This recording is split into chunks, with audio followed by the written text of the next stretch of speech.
Thank you very much. Thank you. Thank you. Whew. Thank you very much.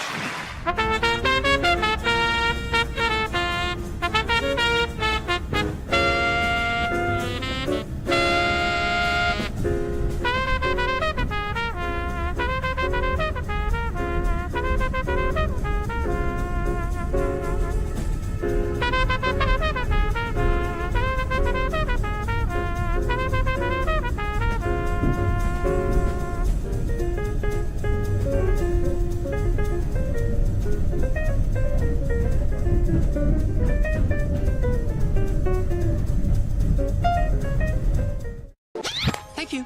Thank you. Thank you. Thank you. Thank you. Thank you. Thank you. Thank you. Thank you. Thank you. Thanks. Oh, thank you.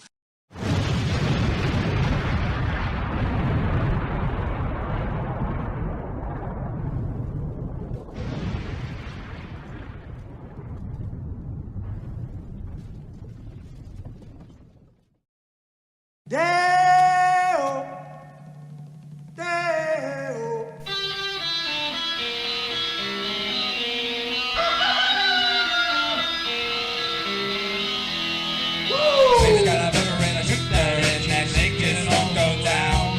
Baby's got a burger and a sugar and that shake is all go down. Corrosion to her thighs, erosion of her pride. Baby's got sugar. Baby's got corrosion now. Corrosion now. Baby's got it. Greetings and salutations from the great Satan America. It's Uncle Warren. A little impromptu stream this morning. I don't even have all my shit set up. I figured this was kind of necessary to get people updated. I'm seeing some dumb shit on the local social media platforms. I had one person say, "Oh, Iran bombed their own school." No shit. They said they referenced some propaganda, Israel-loving Iranian channel, that said, "Oh yeah, well, these missiles go up and sometimes they come back down on their own country," and they had pointed to this video they had saw this in. And hey, Zell, good morning. What's up, Steve? Good morning to you, too. I don't know how long I'm going to be on. Probably not that long. I'm basically just going to be sharing some news stories from around some of the sources that I use for the show regarding Iran, and that's going to be our only focus today. But yeah, that person said, well, see, this guy said that they bombed their own school. And I looked at the video, and he said, well, sometimes bombs fall. And where they were launching these rockets from are pretty close to school. And so it was all this like, oh, so they might have bombed themselves with pizza too, or spaghetti sauce. Just done with the dumb shit like that. So this is for people who want to know what's actually going on. I know some of the regulars here, what's up. But the normies out there, they don't know. Hopefully some normies are watching this, and and I'm not going in any particular order. I'm going to use a few sites here. I am going to use Al Jazeera, although Al Jazeera can be biased as hell sometimes too. So, but more often than not, they're probably the most up to date out of the sources I use. So we're just kind of winging it this morning, folks. The blood moon today. Isn't there a blood moon tonight? Something like that. How apropos. So let's get to, let's see. We're going to go to the cradle first and look at some of the stories there.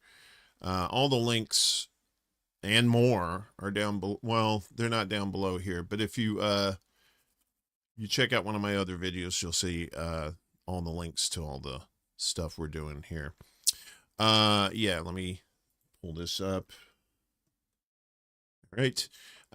So we got Iran security chief says no negotiations with U.S. confirms readiness for a long war. So apparently somebody was lying and said that Iran wanted to negotiate now that all the bombs started flying. So if you haven't heard, Iran has been bombed by the U.S. and Israel, and Iran is retaliating. So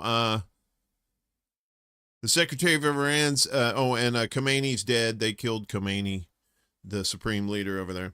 Secretary of Iran's Supreme National Security Council, Ali Larijani, declared today that the Islamic Republic will not negotiate with the United States as the regional war rages on for a third straight day.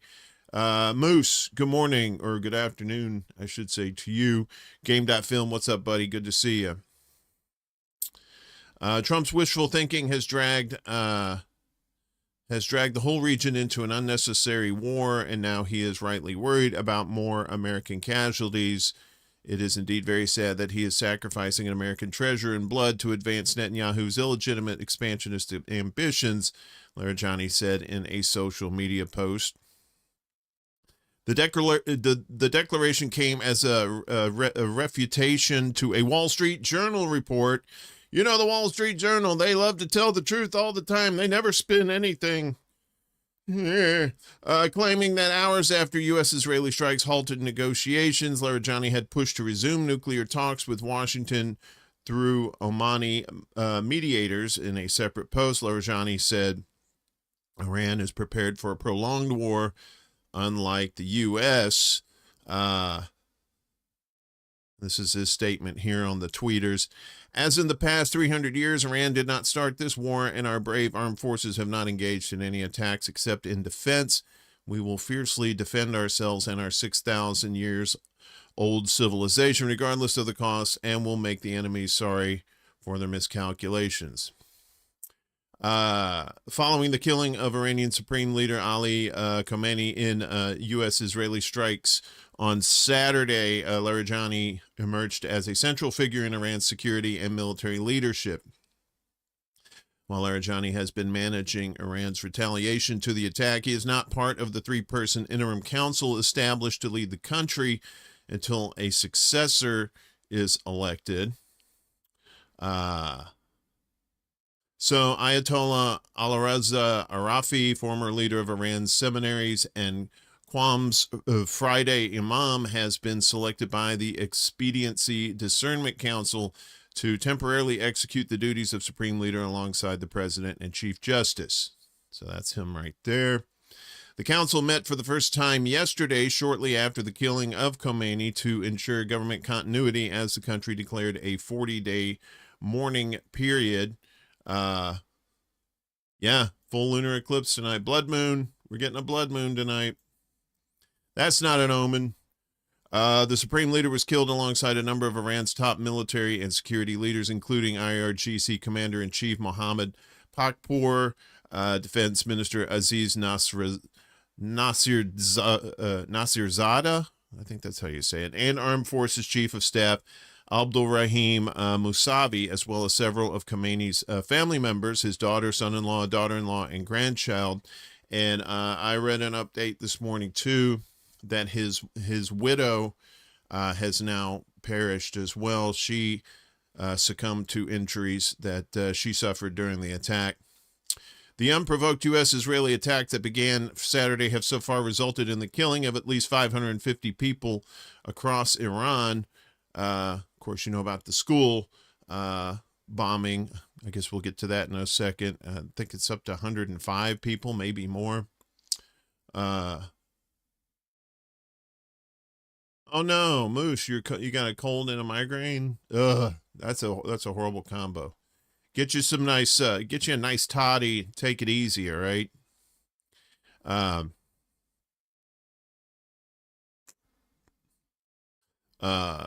Israel spokesperson, Iran is attacking our citizens and it must stop. Journalist, but what about 85 Iranian schoolgirls who lost their lives? Israel spokesperson. Next question, please. Let others speak. Right. This is him here. I don't know if this is going to put me over on Twitter or not. I'm kind of scared. That number includes at least 180 killed in a single Israeli strike on a girls' elementary school in Manab, with the vast majority being students aged 7 to 12, which is par for the course for Israel. We are fighting the Epstein class that either rapes little girls or bombs little girls. Dr. Fouad Izzadi of the University of Tehran to Al Jazeera after America and Israel targeted a school and killed 60 girls, and he's right. Exactly. UNESCO condemned the massacre as a grave violation of international humanitarian law, stressing the protections granted to civilians, especially children. There's that one again. The joint U.S.-Israeli aggression, dubbed Operation Epic Fury by the U.S. and Operation Roaring Lion, lion, yeah, if anybody's lying, it's Israel, has carried out roughly 2,000 strikes across 131 locations in Iran, targeting key political, military, economic, and, of course, those civilian infrastructure. Following Iran's Islamic Revolutionary Guard Corps announcement of Operation True Promise 4, targeting U.S. bases in the Persian Gulf region, Gulf states condemned Iran's retaliatory missile strikes on U.S. bases within their territory, calling them violations of sovereignty, with all Gulf states reporting the interception of Iranian missiles.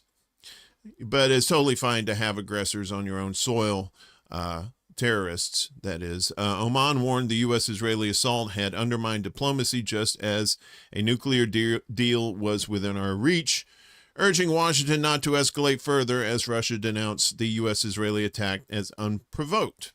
Exactly. So while they were doing these negotiations with Israel, they had been planning to bomb them. Some reports have said, I don't know if I have those ready or not.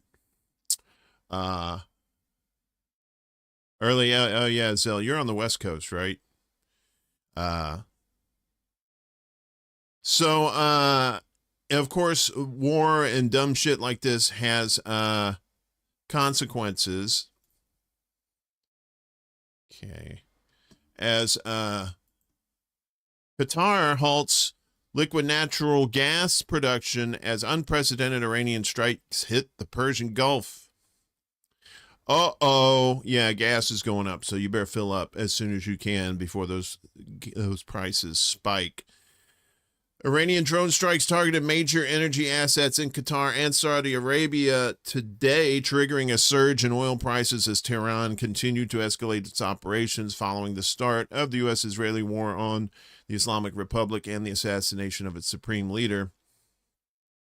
Energy facilities across West Asia shut down. Oil prices jumped 13%. Qatar paused liquefied natural gas output on Monday, today, while Saudi Arabia closed its largest domestic oil refinery following a drone attack. According to a source to Reuters, crude prices jumped 13%. Qatar Energy announced on Monday the suspension of liquefied natural gas production. We already said that. Due to military attacks on Qatar Energy's operating facilities in Ras Laffan Industrial City, in Mesaid Industrial City in the state of Qatar, Qatar Energy has ceased production of liquid natural gas and associated products, the state oil company said in a statement. It added that it will continue to communicate the latest available information. Qatar is among the world's largest liquid natural gas exporters. A drone strike also targeted Saudi Arabia's Ras Tanura refinery, one of the largest in the country. Saudi energy firm Aramco suspended operations at the 550,000 barrel per day refinery, according to several media reports. Video footage on social media showed massive clouds of smoke over the site.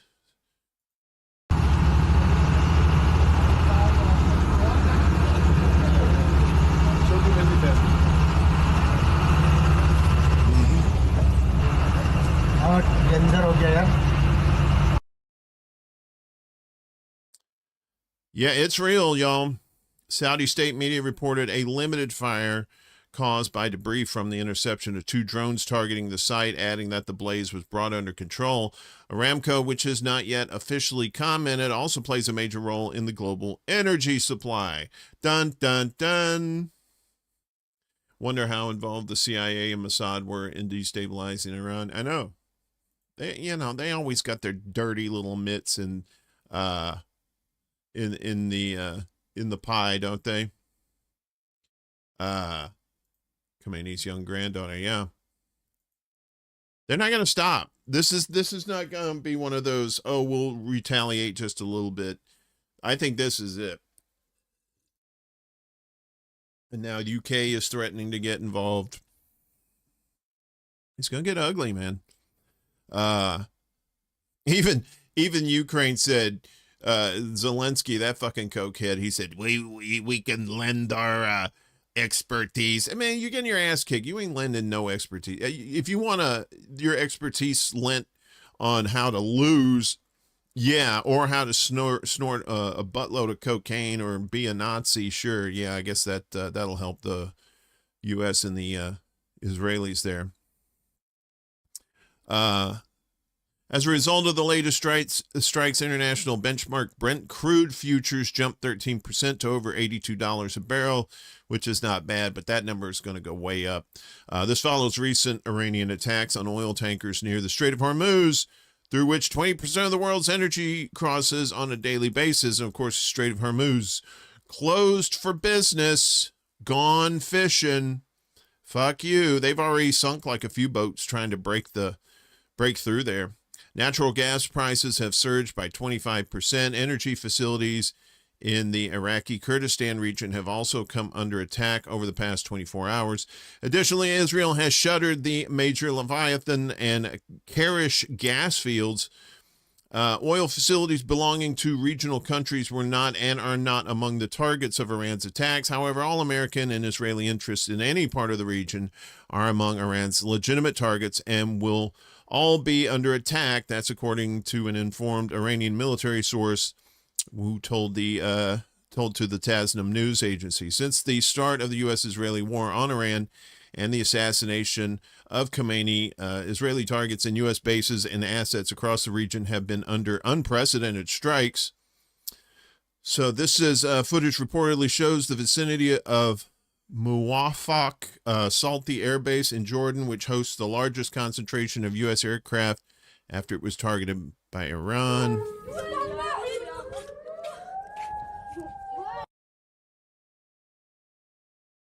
Well, I guess that didn't really show much. But I guess when you're scared to death, your camera skills are not going to be that great. Smeghead, what's up? Good morning. We committed war crimes. They are justly attacking back. Yeah, please comment. I'd love to hear your opinions in the chat about this. Like I said, this is a special edition of Mornin Extra, war in Iran, and trying to give you the latest updates as to what's happening. So we told you about the Iran security chief saying no negotiations, Qatar halting its liquid national gas production. These are all from the cradle. We're going to be using other sources as well, too.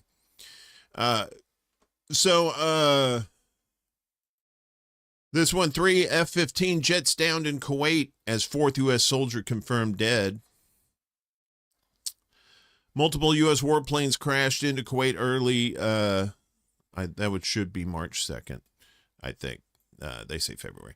Unless I went back in time. Today, amid Iran's ongoing defense against U.S. and Israeli air and missile attacks, Iran's armed forces announced today that Iranian air defenses shot down 3 U.S. fighter jets using their domestic air defense systems. In contrast, U.S. officials claimed 3 of its F-15E Strike Eagle warplanes were mistakenly downed by friendly Kuwaiti fire seeking to repel an Iranian air assault. Somebody's lying. Either way, it doesn't sound good. If you got shot down by Iranian missiles, or if your own allies shot you down by mistake.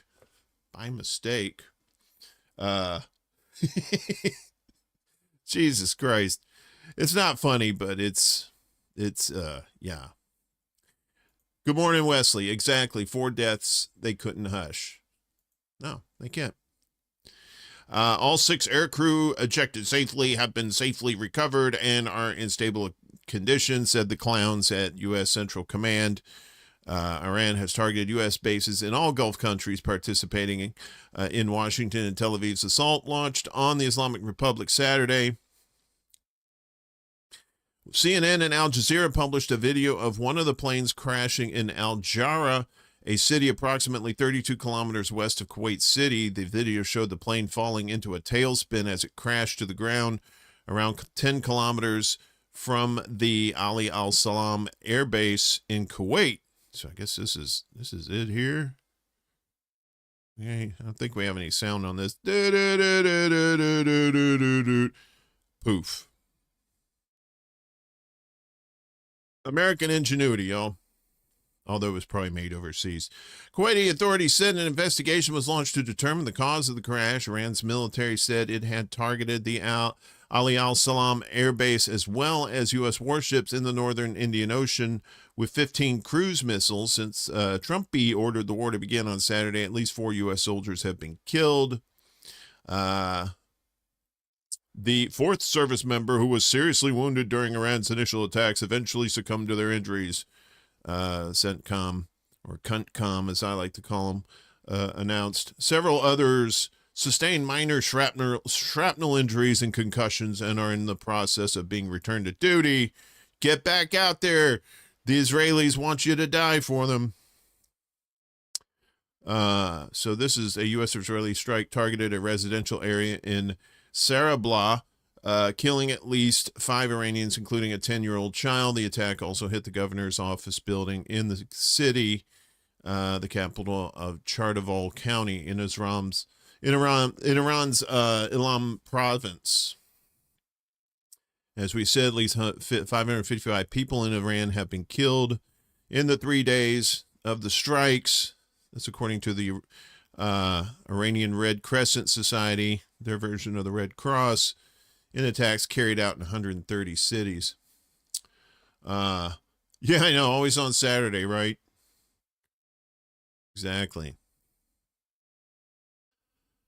And this is, and now it's up to 175. So meanwhile, in the initial assault, an Israeli strike on Shajareh Tayyibeh, I'm probably butchered that name, I apologize. Girls' elementary school in Manab, southern Iran, killed at least 175 Iranian children. At least 9 Israelis were killed and 27 were injured in an Iranian missile strike on the Israeli city of Beit Shemesh, according to local emergency services.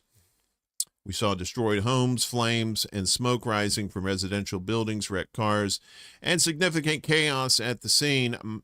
Megan David Adam, paramedic Dror Aini, said, these names, I'm very sorry. Iranian strikes killed 1 person in Abu Dhabi, the capital of the UAE, while a person was killed in Kuwait. Yeah, so fuck around, find out. This is the find out portion of the show. As far as the show being murder and chaos in the Middle East. Let's see if there's anything else here. Again, this is not like a regular show we're doing. I'm checking out various alternative media sites that are that have tended to be a lot more accurate in their reporting. So that, they called this a preemptive strike, right? They said, they're going to strike us first. Well, hey, good morning. Good morning, Mystery. Okay, sounds good. Probably don't want to see some of these videos anyway, so I don't blame you. As Pentagon confirms no intelligence, well, they could probably just end the sentence right there and that'd be true. No intelligence Iran planned to attack U.S. forces first. So that was their whole point. Well, they're going to attack us, so we got to attack first. No. Pentagon acknowledged there was no intelligence suggesting Iran planned to preemptively attack U.S. forces before Trump initiated a major bombing campaign against the Islamic Republic. That's according to Reuters. reported today. During closed-door briefings with congressional staff on Sunday, Pentagon officials acknowledged that no such intelligence existed, undermining the president's case for war. Two people familiar with the matter told the news agency. On Saturday, the U.S. and Israel launched a major bombing campaign. Of course, we all know that. On Iran after amassing a huge naval and air force in the region and threatening Tehran with regime change. The campaign included dropping 30 bombs on a compound in the Iranian capital, killing the supreme leader, Ali Khamenei, and other top Iranian political and military leaders. Of course, the strike on the girls' school in Iran, killing 175 Iranian children now. So you've been seeing massive crowds. You've been seeing the propaganda all around the world celebrating Iran getting bombed. I was watching Politics yesterday, T-I-C-K-S, and he was talking about how where did all these people get all these Iranian flags all of a sudden?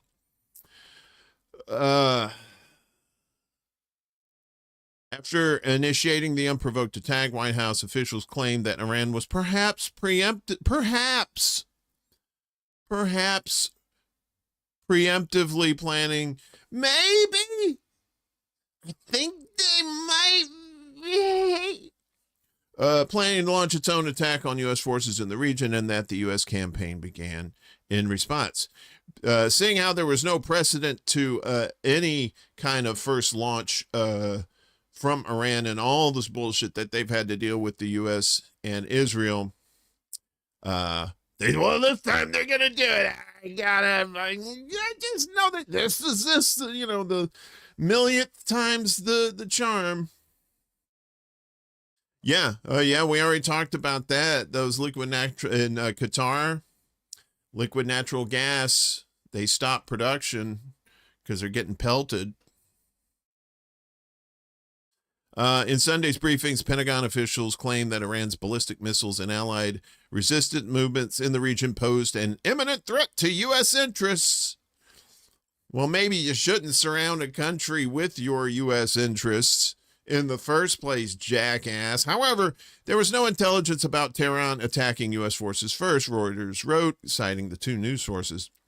Democrats have accused Trump of waging a war of choice and abandoning peace talks that appeared promising. Let's not forget Elizabeth Warren giving a standing ovation to Trump, talking about bombing the fuck out of Iran. So their hypocrisy again is showing. 22 were murdered when attacking a U.S. embassy. Where? Yeah, I haven't seen that. But we may get to it here. Like I said, this is we're kind of winging it this morning, just hitting the news sites and seeing what they're saying about Iran. Trump further justified initiating a war with Iran by claiming, without evidence, of course, that Iran would soon be able to strike the U.S. with a ballistic missile, even though their hypersonics only go like 2,000 kilometers at most, I think, and he knows that. His missile claim was not backed by U.S. intelligence reports and appeared to be exaggerated. Oh, that's a kind word for saying he was lying through his fucking teeth. Additionally, the U.S.-Israeli war against Iran had been planned for months, and the launch date decided weeks ago, even as the U.S. and Iran carried out indirect nuclear negotiations. As Israeli defense official told the British newspaper on Sunday, I guess that's Reuters. They told Reuters. So they're having these negotiations, and they were planning on bombing them the whole time. In response, Iran's Islamic Revolutionary Guard Corps, the IRGC, launched Operation True Promise 4, the Quest for Peace. That's a Superman movie reference in case you didn't get that one. Against the criminal U.S. Army and the child-killing Zionist regime, according to a statement. So this is Sadar Saklain Nara. Tel Aviv is now a war zone. Israeli citizens should leave. we are targeting those who attacked Iran with missiles there. بسم الله الرحمن الرحیم. موج دهم عملیات وعده صادق 4 با مانور موشک‌های خیبر. All right. I don't have closed caption and I don't know Iranian, so I'm not quite sure what he's saying. So maybe we'll find some. And I don't see a thing here. Iran launched ballistic missiles and drones targeting U.S. military bases across the region and at targets in Israel. Video. Yeah, I know, right? Which is ironic. It's like we want to make abortion illegal so that they can be born and then we can kill them. Motherfuckers. Videos circulating on social media showed scores of Iranian missiles traveling through Israeli airspace and striking targets in Tel Aviv and elsewhere. As of today, 4 U.S. troops have been killed and 5 more seriously wounded. Those numbers are probably deflated for morale purposes. They're the Central Command, known to be, consistent liars. Israelis are all in Miami. Right. What's up, Beast Dub? They're hiding out at Mar-a-Lago. Trump, who ran for president on a platform of ending U.S. wars, seemed unconcerned, telling NBC News in an interview that we expect casualties with something like this. Uh-huh. How would he know? He's a draft dodger. Regarding the expected length of the war, Trump told the New York Times, we intend 4 to 5 weeks. Yes, remember when they said Iraq was going to be done in like a week or something like that? Remember that? We were there for 20 years? Yeah. Sure. Wink, wink, wink, wink. Just turn weeks into years, and then you still be off the mark. So far, the U.S. public has not expressed support for Trump's decision to go to war, with just 25% approving, according to a Reuters Ipsos poll, which is funny too, because now it was great. I was seeing on the old tweeters and elsewhere. Now these Trumpers like, I didn't vote for this. I didn't vote for this. Well, yeah, you did, motherfucker. You voted for a lying cocksucker who's known to have lied in the past frequently. And to be shocked that you're being lied to now is just bananas. So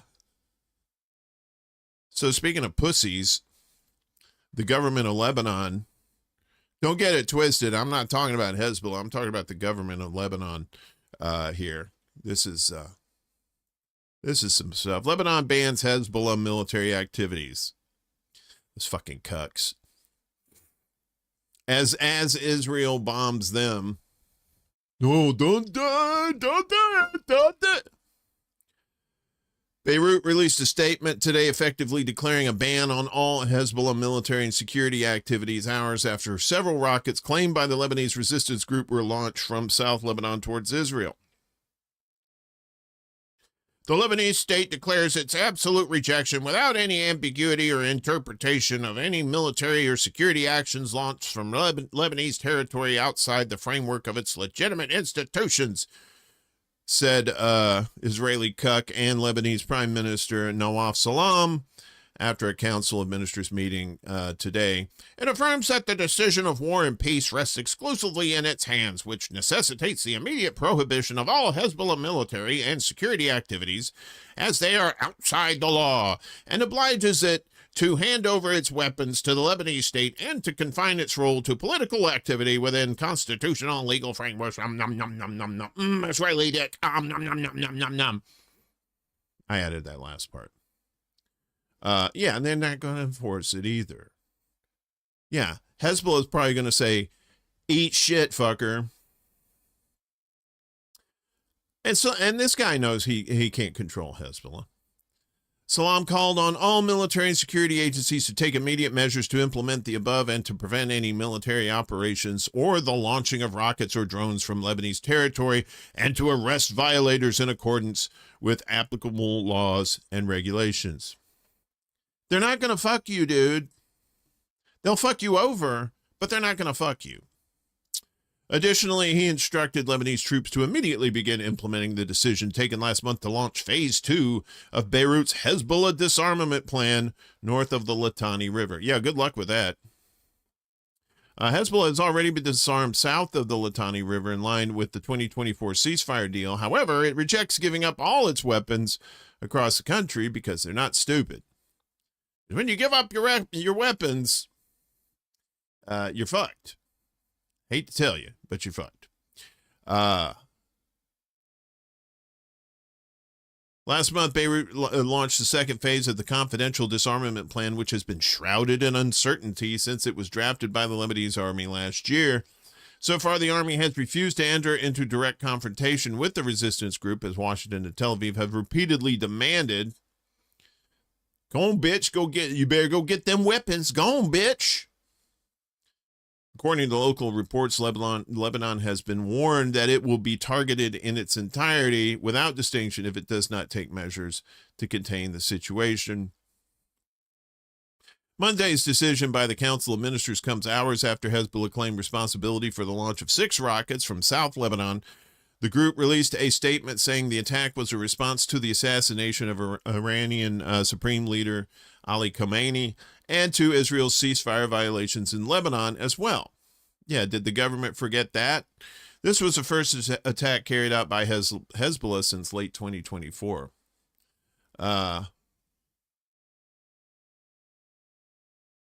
It makes sound effects. I make Hulk sound effects. So fucking pissed off about this shit. Over 30 people have been killed by Israel since the rocket attack was carried out early this morning. Warplanes have launched successive rounds of heavy airstrikes on South Lebanon, the eastern Bekaa region, and the southern suburb of Beirut. Here's some of the, I guess that's in Lebanon's Baalbek district, the Houk El Rafka. The major escalation coincides with massive and unprecedented Iranian missile and drone attacks across Israel and U.S. assets in the Gulf. This is a massive fire engulfs a U.S. naval facility near Salman Port in Bahrain after it was targeted by Iran. So, yeah. That's the thing. The government's always trying to do this diplomatic shit. You're getting your fucking head caved in, and there's like, well, we shouldn't fight back, because they might hit us harder. And you already got a fucking concussion. Good morning, dear. Stephanie spoke in class today. Yeah, this is a little special extra over the fuckery that happened over the weekend. Let's see. We're going to go to Al Mayadeen next. Let's see. I want to make sure these are up to date. What are you doing? Of course I'm a human. Fuck off. So this is from the president of Iran. So if you didn't know, they have the supreme leader, that's pretty much the big boss, and the president, who kind of acts like a prime minister kind of person that runs the day-to-day stuff. So this one. Pezeshkian, Saeed Khamenei's assassination is an open war on the region. And that's him right there. That's the president. Iranian President Masoud Pezeshkian said the assassination of Iran's leader, Ali Khamenei, constitutes an open war against the peoples of the region, vowing that Tehran will respond to the grave act of aggression. In a statement morning, Saeed Khamenei Pezeshkian said that the assassination of the leader of the revolution constitutes an open war against the peoples of the region, framing the assassination as an aggression not only on Iran but on regional stability as a whole.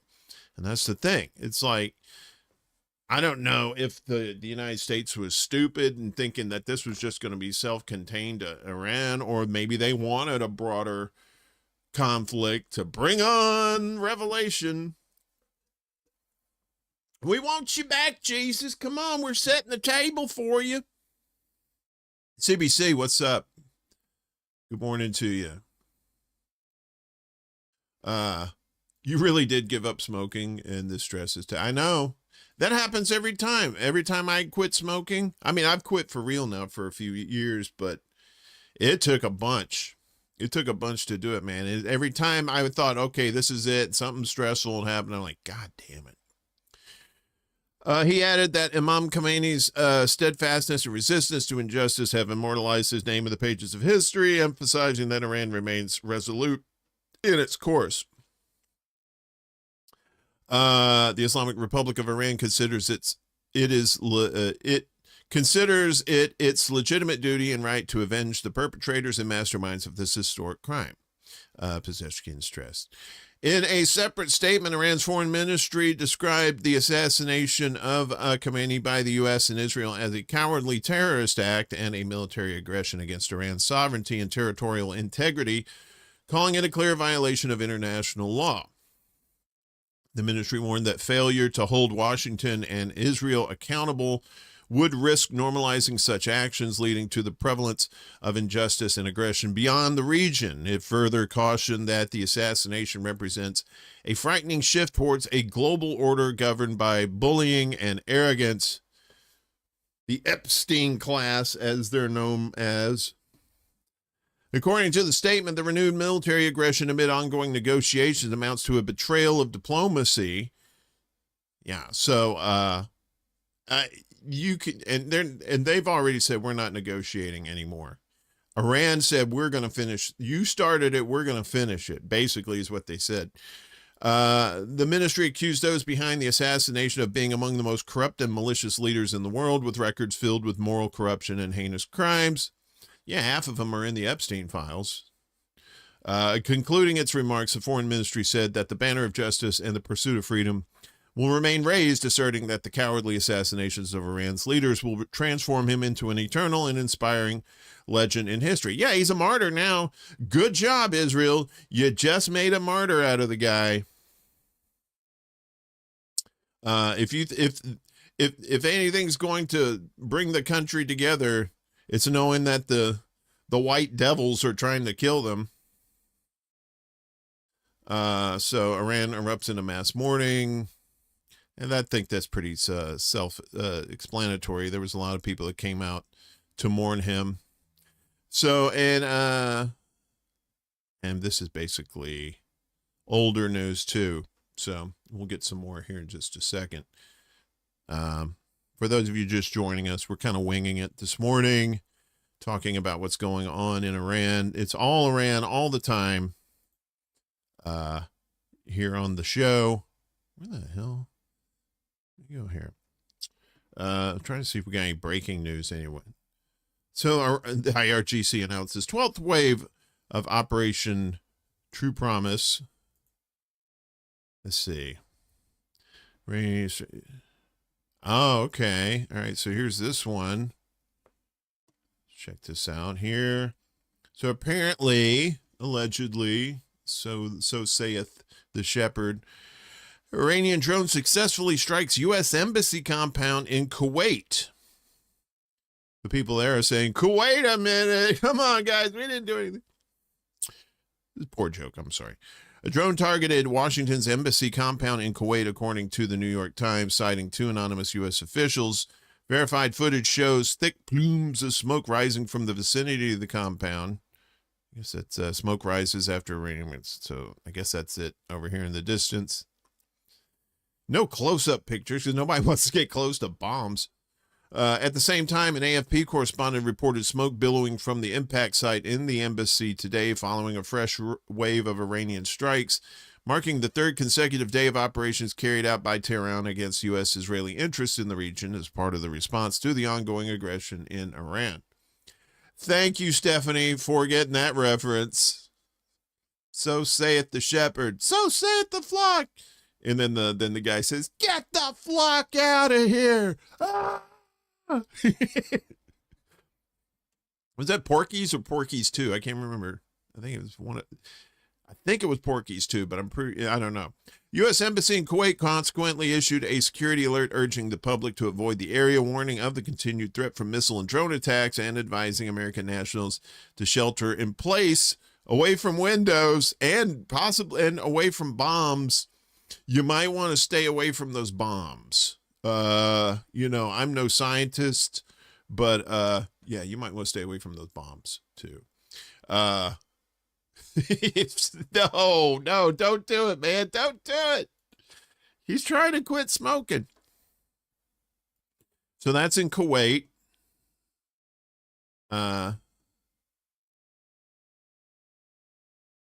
This is already old news. Go back here. My apologies. Let's see what else we got here. Oh yeah, this is fun. So where's BB? Where's BB? Where did he go? Out with Bobby playing tic-tac-toe. That's a Merlin commercial from the 70s and 80s. That's a you might know that one too, Steph. Hey, what's up, Bella? How you doing, my friend? Hello, my friend. So, again, here at Al Mayadeen, the IRGC says Netanyahu's fate unknown after striking his office. Now, I just want to couch all this by saying, is Iran, can Iran be lying about some of this stuff? Absolutely, right? Always be skeptical. Don't take anything face value. But until other evidence is presented, you can kind of go on what you got here. So IRGC says Netanyahu's fate unknown after striking his office. Iran's elite military force reported today that it had struck senior Israeli leadership targets in the latest phase of its ongoing retaliation. In a statement carried by Iranian media, the IRGC said that during the 10th wave of Operation True Promise 4, it targeted the office of Israeli Prime Minister Benjamin Netanyahu, as well as the location of the commander of the Israeli Air Force. The fate of the Israeli Prime Minister is unknown, the IRGC added. Now, there was reports of the Israeli delegation or government plane was sent to Germany, to Berlin, but they reported that there was no that BB, none of those people were on it. They were just taking the plane there to keep it safe, which is kind of ridiculous. The IRGC also confirmed in an earlier statement that the 10th wave saw the deployment of Kyber ballistic missiles, which Tehran says opened huge doors of fire across occupied territory and struck the government complex in Tel Aviv, military and security centers in Haifa, and targets in occupied Al-Quds. I'm amazed that they admitted that. Air raid sirens, the statement said, would continue across the occupied interior, and residents near military, government, and security facilities were urged to clear those areas.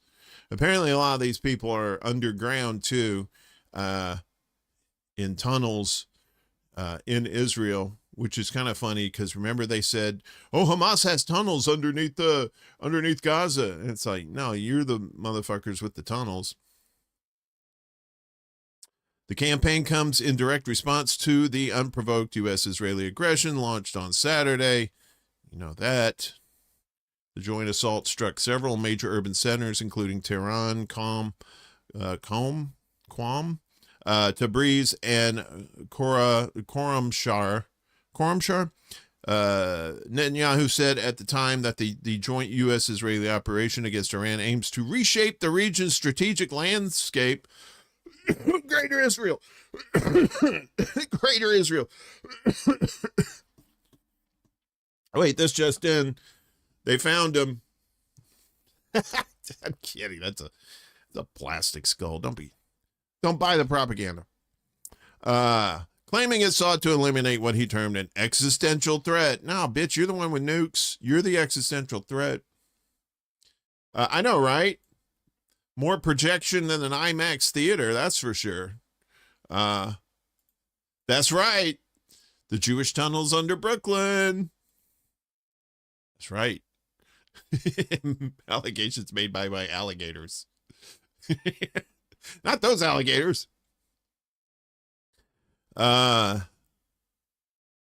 Iranian authorities reported significant civilian deaths resulting from the strikes. The Iranian Red Crescent Society announced that 201 people were killed and 747 were injured nationwide. I think they said 555 now. So this may be older news.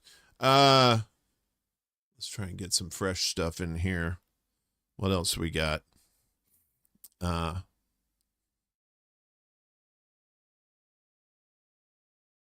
Okay, let me see what this one is. Okay. So this from the evil empire of the U.S. U.S. skeptical of regime change in Iran despite Khomeini's martyrdom. Senior U.S. officials are reportedly expressing skepticism that the assassination of Saeed al-Khamenei and joint U.S. and Israel strikes would result in regime change in Tehran in the near term, according to U.S. intelligence assessments cited in American media. Although Trump publicly called on Iranians to take back their country following the strike, internal intelligence evaluations reportedly present a far more cautious assessment of the situation inside Iran. Multiple U.S. officials familiar with classified intelligence briefings indicated to Reuters that while Iran has sustained significant leadership losses following sustained U.S. and Israeli air attacks, an immediate collapse of the political system is considered unlikely.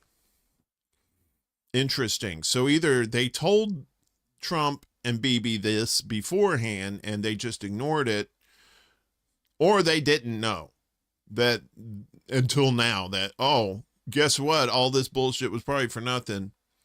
Not yet. They have like a 3-member council kind of running things. It's like the head security guy, the president, and somebody else, I think. But they haven't named a new supreme leader yet. According to Reuters, CIA assessments presented to the White House prior to the operation reportedly, so this was prior, reportedly concluded that if Khamenei were assassinated, succession would most likely consolidate around figures close to the IRGC or senior clerical figures rather than shift towards Western-backed opposition groups. And already, I think it's the grandson of the Shah of Iran. You remember that guy. He's trying to get in the mix, and they're like, no, fuck off. If I find that article, I'll talk about that too. Exactly, right? It's like you're getting your country's getting bombed.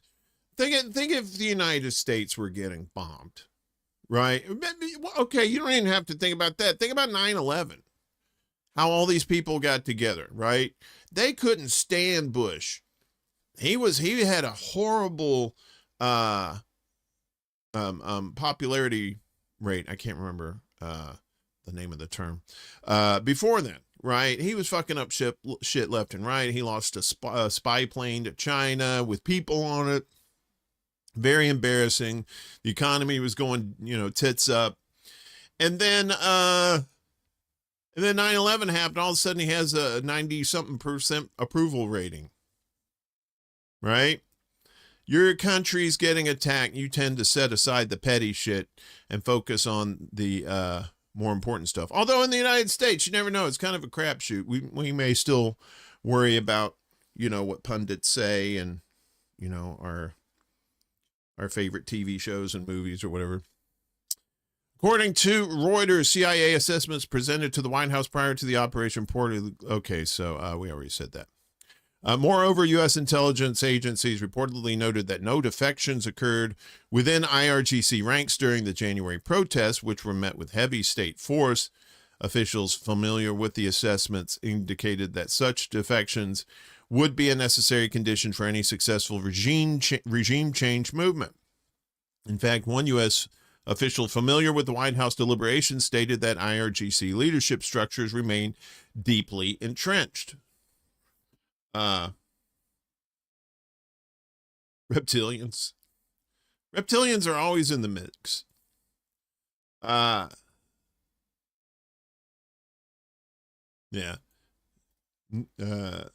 NIST stated that a B-767 2022 was traveling at 590 miles per hour at sea level. The official story ends there. Prove me wrong. Yeah, I know.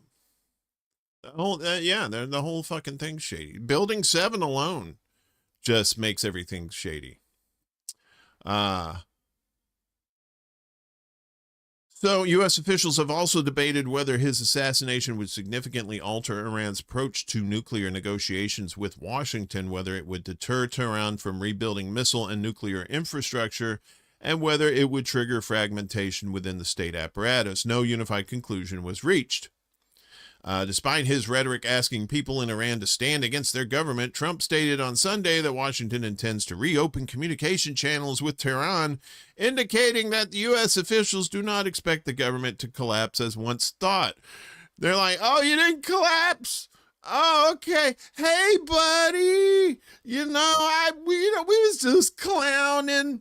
When we bombed that school and murdered all them kids, come on, man. We thought you was going to fall like a house. We thought you were Iraq. We thought you were just going to fold like a cheap suit. Oh, guess what? They're not Iraq, bitches. And Iran has already said it will not negotiate with the United States.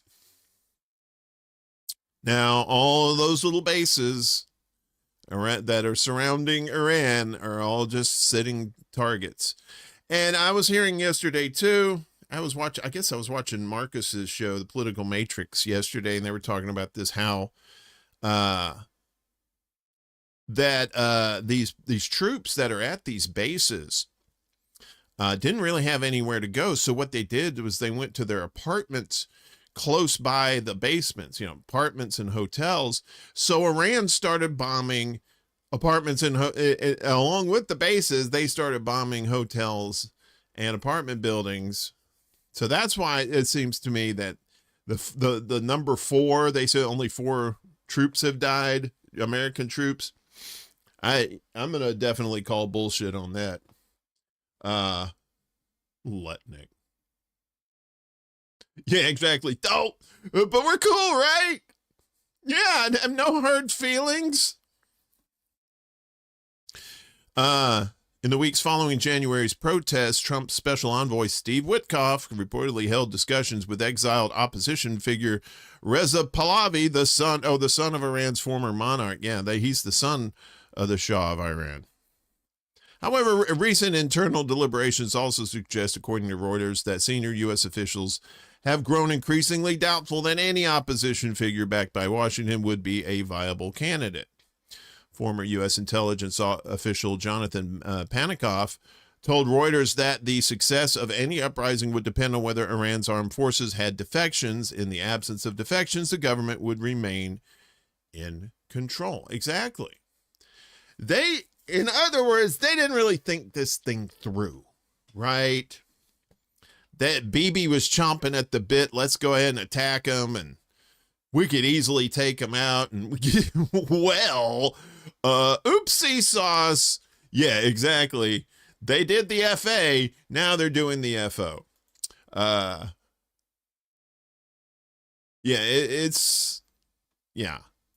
There's a whole, and Heg's he's just a dumb bitch anyway.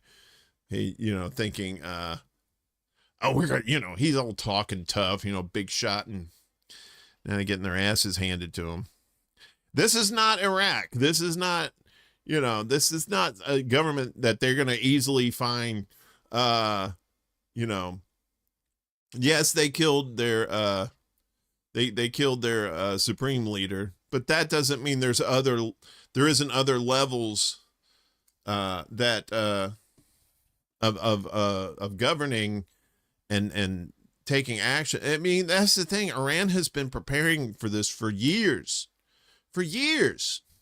They've always been part of the axis of evil ever since, the 79 revolution, right? It's insane. What else we got here? How's everybody doing? You doing okay this morning? We got 14 people watching. That's nice. Is there anything else here? Of course,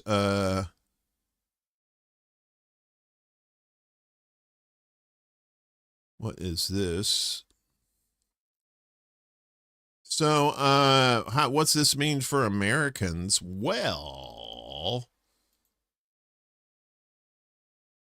yeah, exactly. This is like a hydra. You chop off one head and there's 6 others.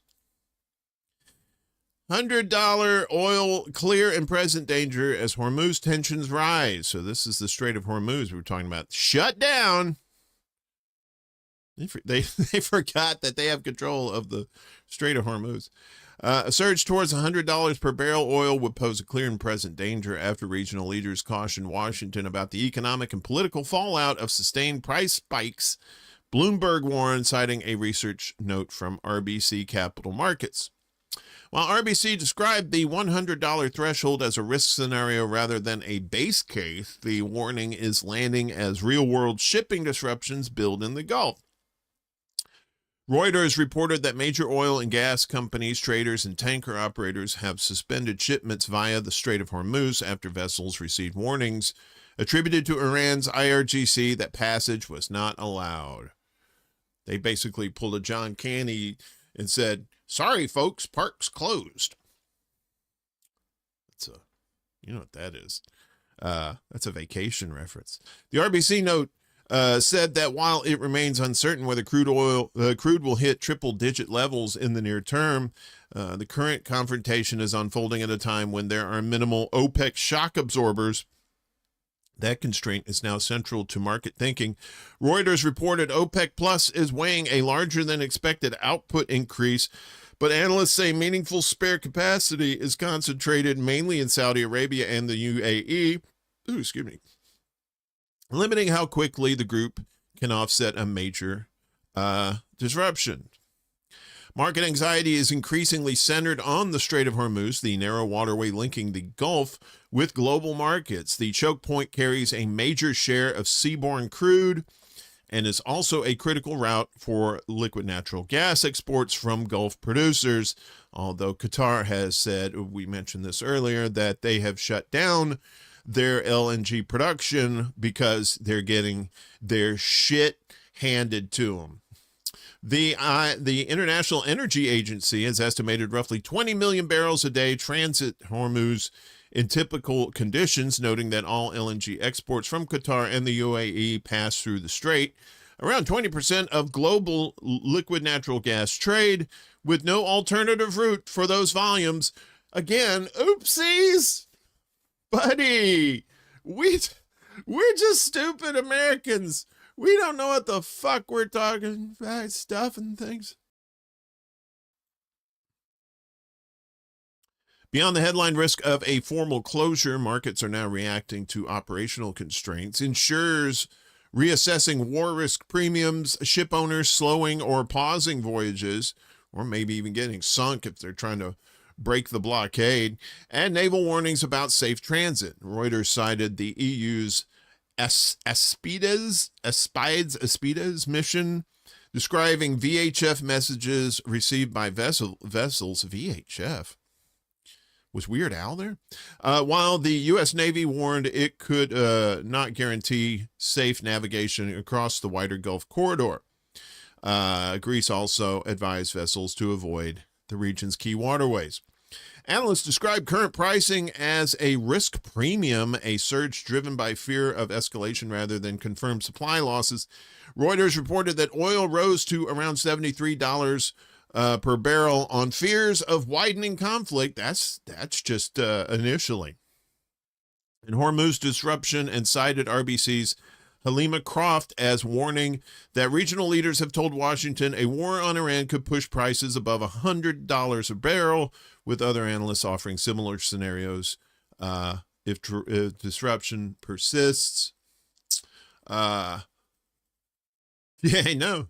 That's what I'm saying. Better fill them up and plan on sipping that gas. Make sure you don't have places to go that's too far away, because you're going to be SOL. That's not the sun. That's shit out of luck. The fallout would be uneven globally. EIA estimates that 84% of crude and condensate and 83% of LNG moving through Hormuz is destined for Asia markets, meaning the largest immediate exposure lies with major importers such as China, India, Japan, and South Korea. At the same time, EIA data suggests the U.S. is less directly reliant on Hormuz flows than in past decades, though it remains highly exposed to the global price impact that would feed inflation and transport costs worldwide. If the confrontation proves brief, which it won't, markets may still revert to fundamentals, but with shipping behavior already shifting and a spare capacity constrained, a prolonged escalation would make sustained price pressure more plausible and turn RBC's warning into a broader macroeconomic problem. So I just thought about this. I'm not very smart, but I'm trying to put the pieces together. So if the U.S. and Israel have been planning this for months, right, that they were going to do this, maybe they did know that there was going to be some oil disruption over there. So in preparation for that, they go into Venezuela, kidnap Maduro, make the vice president their bitch, basically, even though she's a chick. I don't mean it as a derogatory thing towards women. I'm just saying in general, as a leader of the country, that person will be the United States bitch. So then they'd have access to the Venezuelan oil. I'm not saying there's a connection, but you never know. Yeah, the 73 War Powers Act must be revoked, putting powers back to Congress. No, you're not talking too much. It's fine. You're typing a lot, so you're not even talking. The skeptic in me says that's the fuckery that's going on there. All right. So let's go here. We're going to flip over to the Middle East Monitor. That's MiddleEastMonitor.com. And not everybody is on board. Like I said, the UK, of course, they're cucks. They're going to be in on this at some point. But Spain has pretty much said, fuck you, Buddha. As Spain says U.S. has not used and will not use bases on its soil to strike Iran. That's the Spanish Foreign Minister Jose Manuel Alvarez. He's like, no dice, precious. Spain's government said the U.S. has neither used nor will use Spanish military bases to conduct attacks against Iran, insisting Madrid maintains full control over its sovereign facilities, Anadolu reports. According to Spanish news outlet El Diario, Foreign Minister Jose Manuel Alvarez said in a television interview that the bases at Rota and Morón de la Frontera are not being used for operations linked to the Middle East conflict and that Spain will not authorize any such deployment. The basis of Spanish sovereignty will not be used for anything that is not within the agreement with the U.S. or for anything that does not fit within the Charter of the United Nations, he said. Alvarez reiterated that although the bases are for joint use, Spain retains ultimate authority, according to the report. He also denied that the U.S. informed Madrid in advance of its actions, describing recent strikes as a unilateral action outside of any collective action. Basically saying the U.S. has gone rogue on this. Earlier in the day, Prime Minister Pedro Sanchez rejected what he called the unilateral action by the U.S. and Israel against Iran, warning that it contributes to a more uncertain and hostile international order. Alvarez said the escalation carries unpredictable consequences, including disruption in the Strait of Hormuz, which is already happening, and rising oil prices, which are also already happening, and called for de-escalation and diplomacy. Spain also condemned the retaliatory acts by Iran on Gulf countries, of course, because they're not quite, they don't have that big of balls to say otherwise. Although, hey, what have they been saying? Israel has a right to defend themselves, right? So why doesn't Iran? Why doesn't Iran have a right to? Oh, because they're the evil empire. And I talk to the normies, right? I always say, how many Iranians have fucked up your life?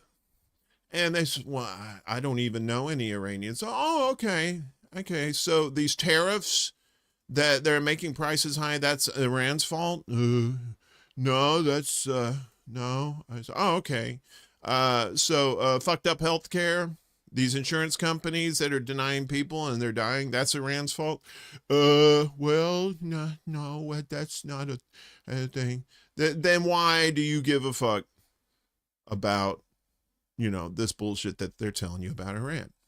Again, I'm skeptical, obviously.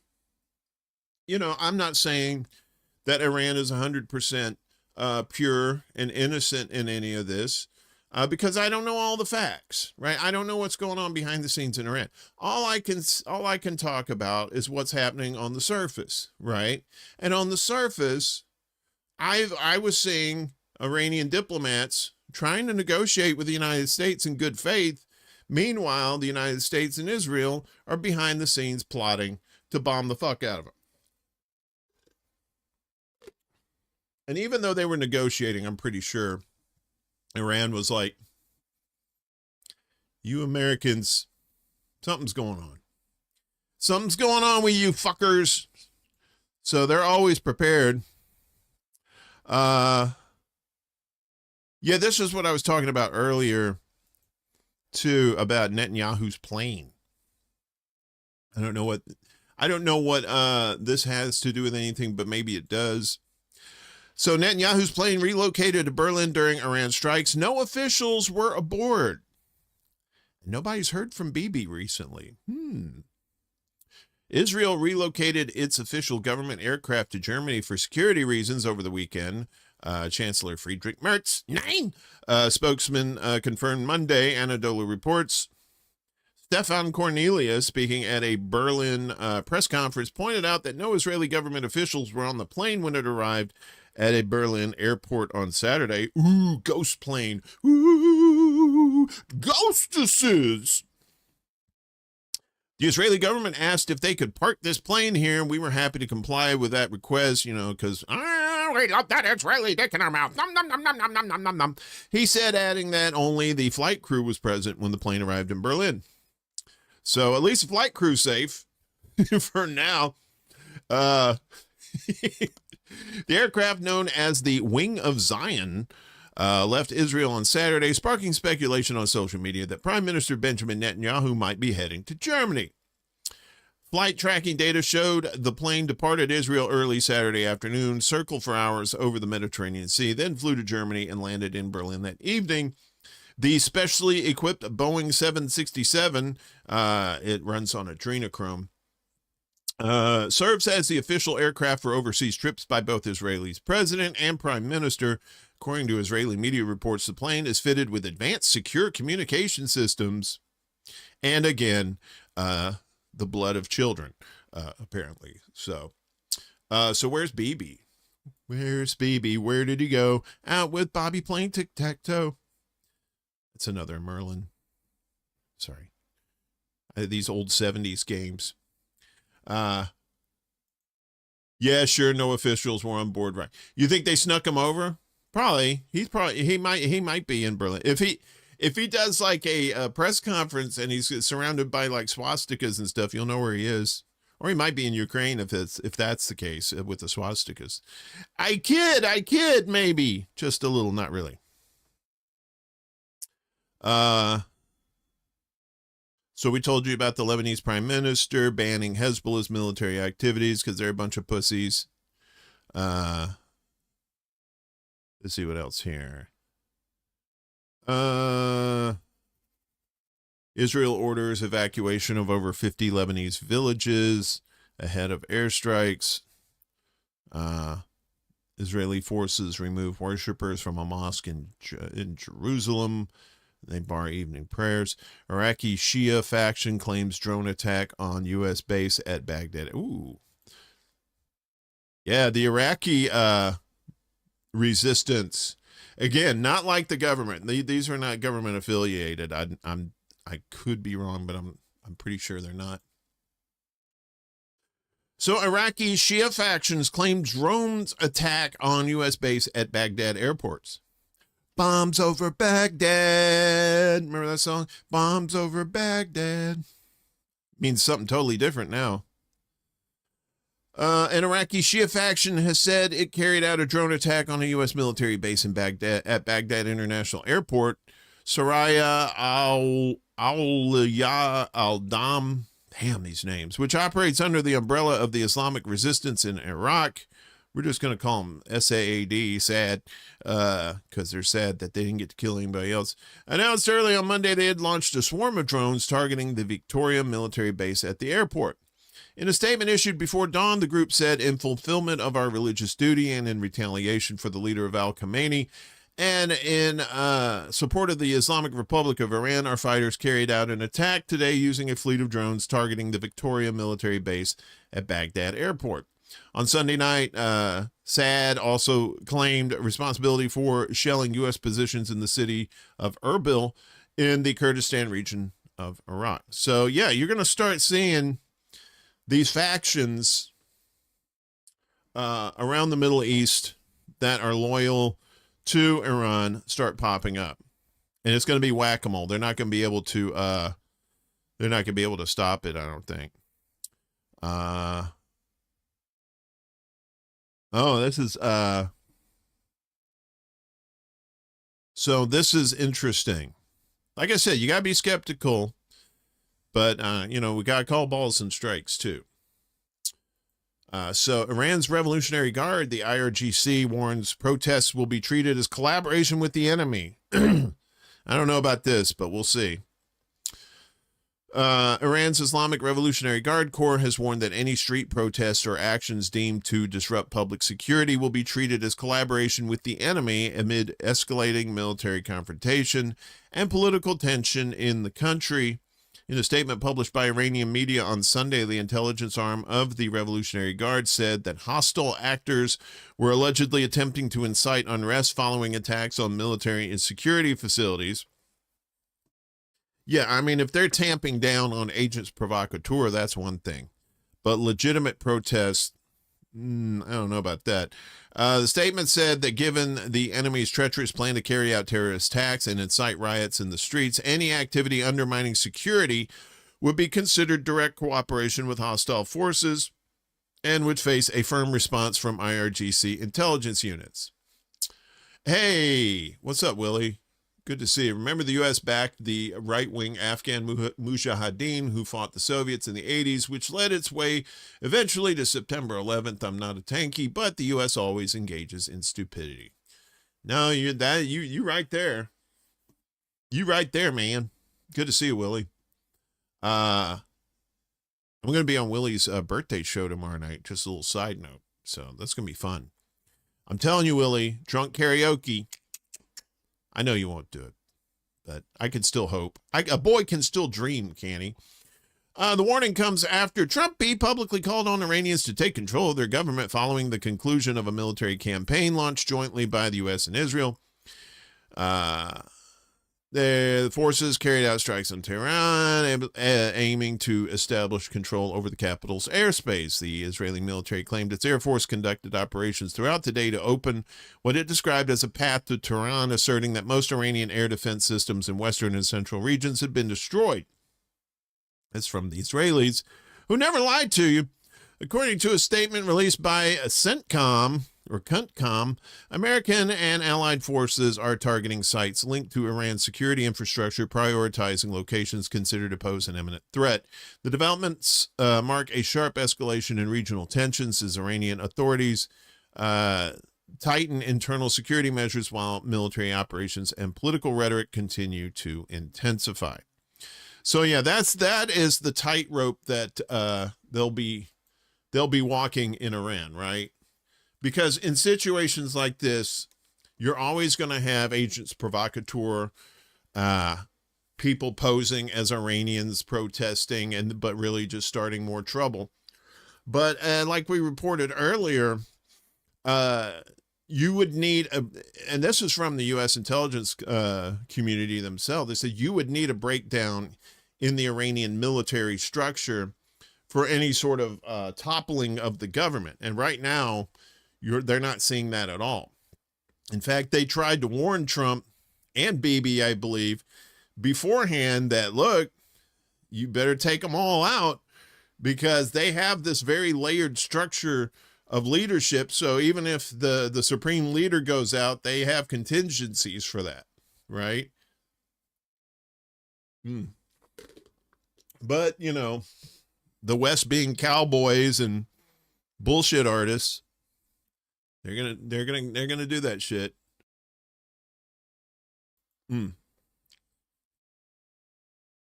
Netanyahu is Bubba. Will Netanyahu go into drag? Hey, I'm not Bibi. My name is Bebe.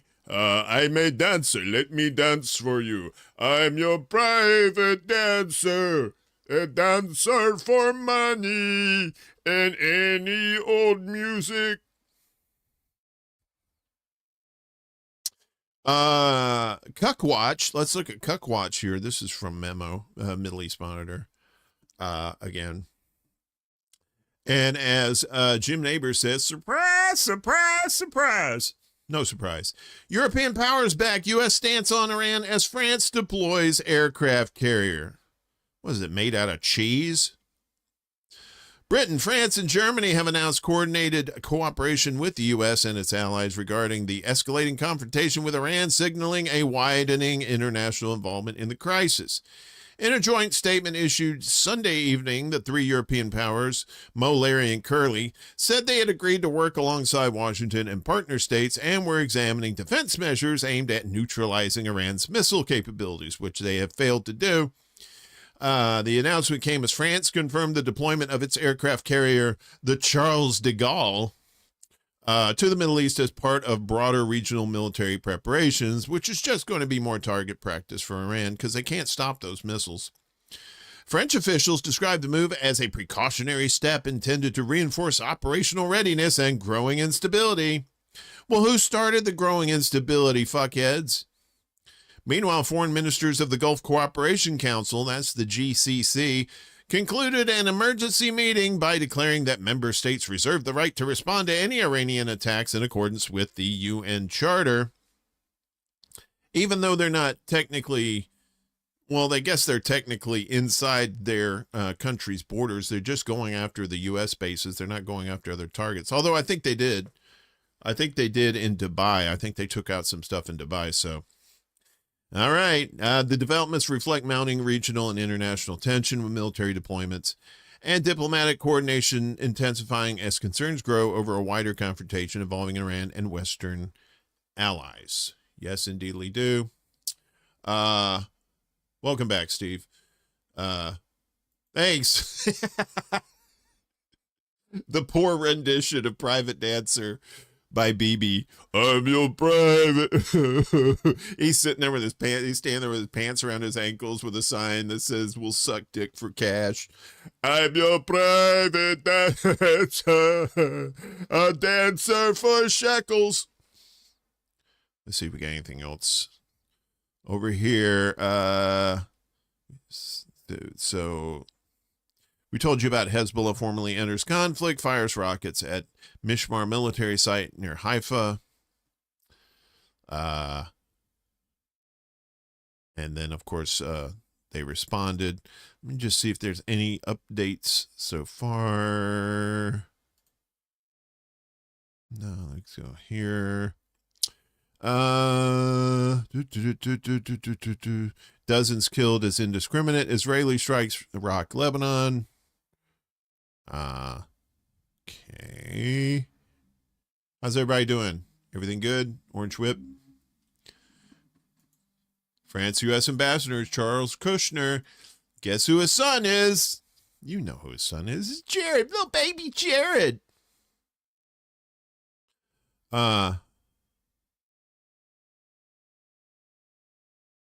Okay. Pardon me. Like, if you're just joining us, just, we're kind of winging it with this morning. I didn't really have anything planned. In fact, I only planned on doing this about 20 minutes before we started doing this. So, Let's see. Iranian drone related to Kuwait confirms U.S. warplanes. Drone strike. Threatens retaliation. Yeah, nobody cares. Okay.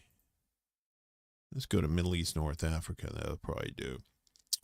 Yeah, so if you're just joining us, the U.S. is skeptical of regime change in Iran. So why did they take him out? Because Bibi said he wants that war. He wants that greater Israel, y'all.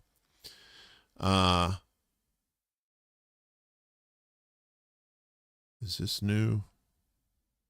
Okay. So, oh,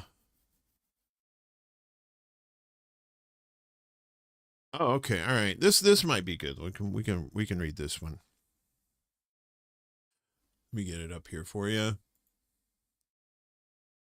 Yep, little Jared got his pops a job. Syed Hassan Khamenei backs interim council, calls mass mobilization. This is from today. There he is right there. Syed Hassan Khamenei, the grandson of the founder of the Islamic Revolution, Ruhollah Khomeini, delivered a forceful message of resistance as Iran confronts a direct U.S.-Israeli war on the Islamic Republic. Speaking amid continued bombardment and national mourning for the martyred leader of the revolution and the Islamic Republic, Ali Khamenei, Syed Hassan, affirmed full confidence in Iran's temporary leadership council and in the country's armed forces, declaring that the constitutional and military pillars, open that in a new thing, declaring that the constitutional and military pillars of the state remain unshaken. Today, we set aside any grievances and stand all together side by side with our homeland, Iran, he stated, calling for national cohesion at what he described as a historic turning point. I'm going to nerd out for a second, but this is very similar to what happened to the Bajorans with the Cardassian occupation in Deep Space Nine. If you don't get the reference, it's okay. So basically, there were factions on this planet Bajor that were against each other, right? It was almost they were on the brink of a civil war practically. And then the Cardassians come along and take over and occupy the planet. And then all of a sudden, these factions said, "You know what? Fuck our little bullshit beefs. Let's go fight these motherfuckers." And that's exactly what you're going to see in Iran, unfortunately. Unfortunately for the real axis of evil, UK, US, and Israel. He made clear that grief would not paralyze the nation. Mourning the martyrdom of the leader of the revolution and the Islamic Republic will come after the epic victory. The message was unmistakable. Resistance precedes mourning. Article 111 of the Constitution, under that article, Iran has already activated its temporary leadership council, ensuring continuity following Saeed Khamenei's martyrdom. The council includes President Masoud Pezeshkian, Judiciary Chief Gholam Hossein Mohseni Ejai, and Sheikh Ali Reza Arafi, safeguarding institutional stability, while the Assembly of Experts moves to appoint a permanent successor. So they've been preparing for this. It's like, okay, you cut off the head, there's 6 more. It's a hydra. Iranian officials have framed the swift constitutional transition as proof that external aggression cannot fracture the Islamic Republic's governing structure. So let's look at that. This is from yesterday. So Iran appoints Arafi to Leadership Council. He looks pissed. So Iran has appointed Sheikh Ali Reza Arafi to serve on its interim leadership council, the body set to govern the country following the assassination of Khomeini. The temporary leadership council will also include the president and head of the judiciary, as we said, expected to run the country until the Assembly of Experts elects a parliament leader as soon as possible. So Arafi is a senior cleric within Iran's political and religious establishment. Born in 1959 in Maybad, he has built a long-standing career within the religious seminaries of Qom, where he has held influential academic and administrative roles. He's a member of the Assembly of Experts, the constitutional body empowered to elect and, if necessary, dismiss the leader. In 2024, Arafi was elected second deputy chairman of the Assembly, placing him among its senior leadership figures. In addition to his role in the Assembly of Experts and the Guardian Council, Arafi maintains significant influence in Iran's religious education institutions. His appointment to the Transitional Leadership Council positions him at the center of the country's constitutional process during one of the most sensitive phases in its modern political history. The Secretary of Iran's Supreme National Security Council, Ali Larijani, announced that in line with the Constitution, a leadership council was formed. And as we said, under Article 11 of the Constitution, in the event of death, resignation, or dismissal of the leader of the assembly, is required to take the necessary steps to appoint a successor. Pending the selection of a new leader, the Constitution mandates that a temporary leadership council, the three guys there, assume all duties of the position. This council is composed of the president, the head of okay. It's worth noting that the provision further stipulates that if any member of the council is unable to carry out their responsibilities during this interim period, a replacement is to be chosen by majority vote among the council's jurists, ensuring continuity in the exercise of the leader's constitutional powers. So they have these contingencies already in place. I don't know if the United States and Israel knew that. Maybe they didn't care. Maybe it was hubris. Maybe they thought they were going to, totally knock them out. Because if anything, Iraq told us you can take out the leadership, but that insurgency, and they don't even have troops on the ground yet. And no troops on the ground, and Trump's already saying, yeah, there's going to be more dead bodies, more dead Americans dying for empire. He was always original series Next Gen guy. I was too, but I started getting into Deep Space Nine. I was like, okay, they had some really good stories in there. It's not like, Planet of the Week or, Alien of the Week type stuff. But it's definitely like if you once you get into it, get past the first season, and then you'll start getting into it, especially if you're into like political intrigue and stuff like that. So I'm checking out Al Jazeera's site right now. Al Jazeera's kind of hit or miss. I trust them about as far as I can throw them, because a lot of times they're kind of West friendly. And then you've got this stuff with Afghanistan and Pakistan. That's always nice that they've got a nice little war again. What else we got here? Israel bomb. Let's see, 150. All right, that's not breaking. That we already knew that. Yeah, these are not breaking stories. What are you talking about? What is this? So Iran continues to strike Israel and U.S. assets in the Gulf as the number of casualties rise across the region amid intensifying Israeli and U.S. attacks on Iran. Qatar says its Air Force successfully shot down 2 Su-24 fighter jets incoming from Iran, as well as 7 ballistic missiles and 5 Iranian drones. Yeah, I know. I believe that too. Wink, wink. So Starmer, let's talk about the UK. Starmer lets US use bases for Iran clash. UK's military legal quagmire. So I'm pretty sure it's not as popular. It's about as popular there as it is here to get involved in yet another war for empire. A suspected Iranian drone crashed into the runway at the UK RAF's Akrotiri base in southern Cyprus. Yes, that's right. British and Cypriot officials said the damage was limited. There were no casualties. Of course, they'll say that. Do we believe them? I don't know.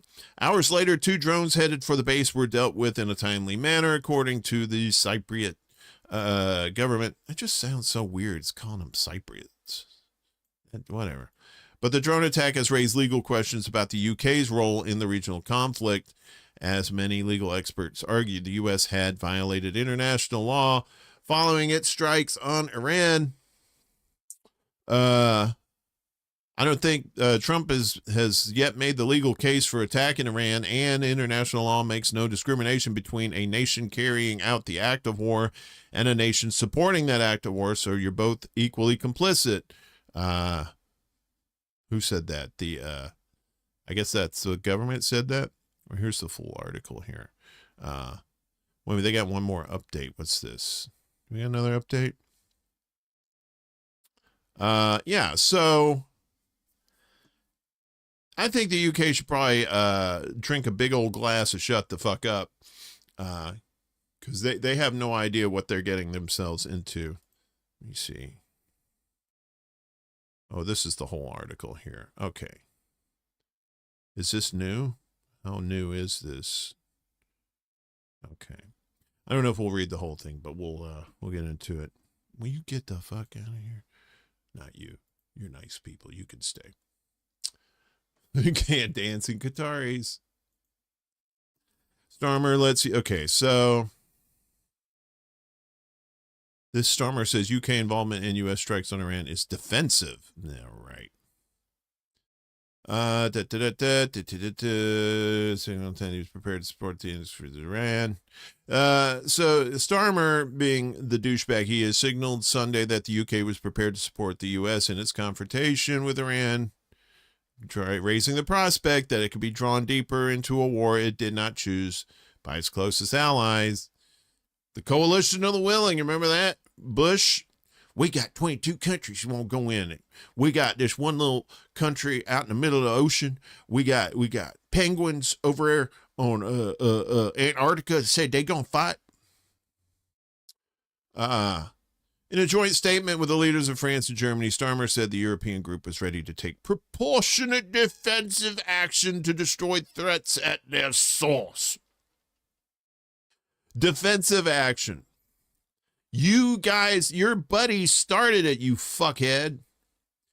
Later in a televised address, he confirmed that Westminster approved a U.S. request to use British bases for the defensive purposes of destroying Iranian missiles at source in their storage depots or the launches which are used to fire the missiles. But his agreement did little to placate Trump, who said the decision came too late. Yeah, because I think initially they denied them using them. They weren't going to let them use them. So even though the U.S. starts it, they're still like, okay.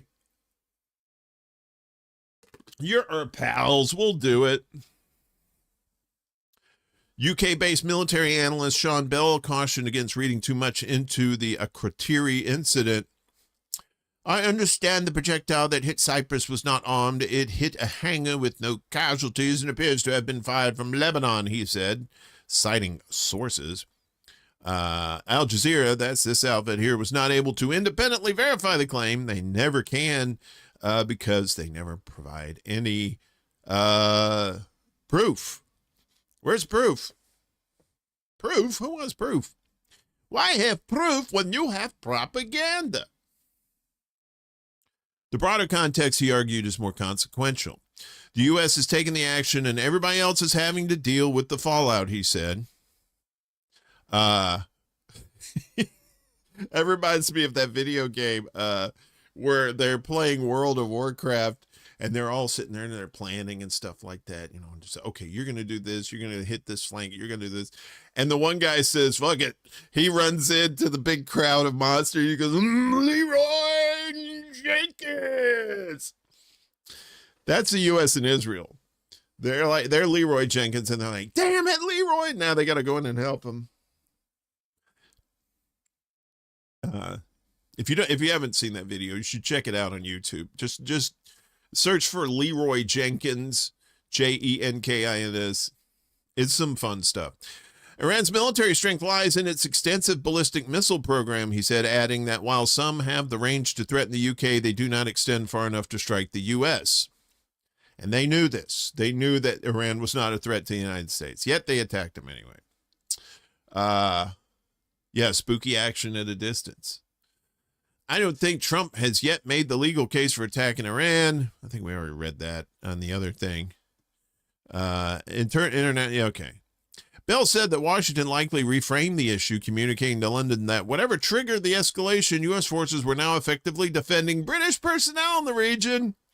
We're doing this for you, and your crisps, and your loos, and your tubes. Sorry. The reference from the Cleveland show. No. That shift, he suggested, provided a legal basis to not to attack Iran, but to protect our people, allowing the UK to approve U.S. operations from its bases under a very, very clear set of instructions tied strictly to national interest and defense. So UK was not going to help start it, but now that it's started, they're going to defend their buddies.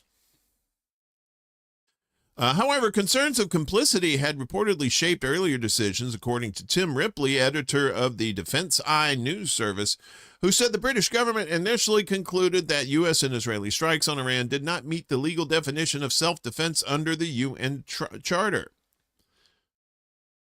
Right. Why would they be self-defense when you started it? That's like you go up to some kid in school and you punch him in the face and the kid, hits you back with a stick and he goes, "Hey, you can't do that. That you can't. I got a right to defend myself." When Washington requested the use of bases such as RAF Fairford in Gloucestershire, UK, and Diego Garcia in the Indian Ocean, Starmer is understood to have consulted government lawyers who advised against participation. Up until Starmer's televised address in which he approved the U.S. request, the UK had not considered the campaign a war of self-defense, said Ripley. While Washington's legal reasoning has not changed, the war's trajectory has. Iranian retaliatory strikes, which have seen drones and missiles targeting Gulf states, have placed British expatriates and treaty partners under direct threat. The basis of our decision is the collective self-defense of long-standing friends and allies in protecting British lives. This is in line with international law. According to Ripley, several Gulf governments, which maintain defense relationships with the UK, sought protection, allowing London to focus on protecting British personnel and partners rather than endorsing a broader campaign. However, the memories of the Iraq War hanging over Westminster, British ministers have stopped short of explicitly backing the U.S. bombing campaign. Fool me once. Okay. British officials are tying themselves in knots trying to describe a position that is neither fully participatory nor detached, he said. Starmer on Monday told Parliament that the UK does not believe in regime change from the skies, but supports the idea of defensive actions. But Ripley warned that any arrangement allowing U.S. warplanes to operate from British air bases carries significant risks. Yeah, like you might get your shit bombed. Yeah, that's the fuck around part. You're fucking around. You're going to find out. They've got these missiles that can reach London, I think. Iran's missile systems are mobile and launchers mounted on trucks, he said. From RAF Fairford or Diego Garcia, U.S. aircraft face flight times of 7 to 9 hours to reach Iranian airspace, necessitating patrol-based missions. Once airborne, pilots may have only minutes to act. The idea that a U.S. crew would pause mid-mission to seek fresh British legal approval is unrealistic, he said. London must rely on Washington's assurance that only agreed categories of defensive targets will be struck. If an opportunity arose to eliminate a senior Iranian commander in the same operational zone, the temptation could be strong. Yet such a strike might fall outside Britain's stated defensive mandate.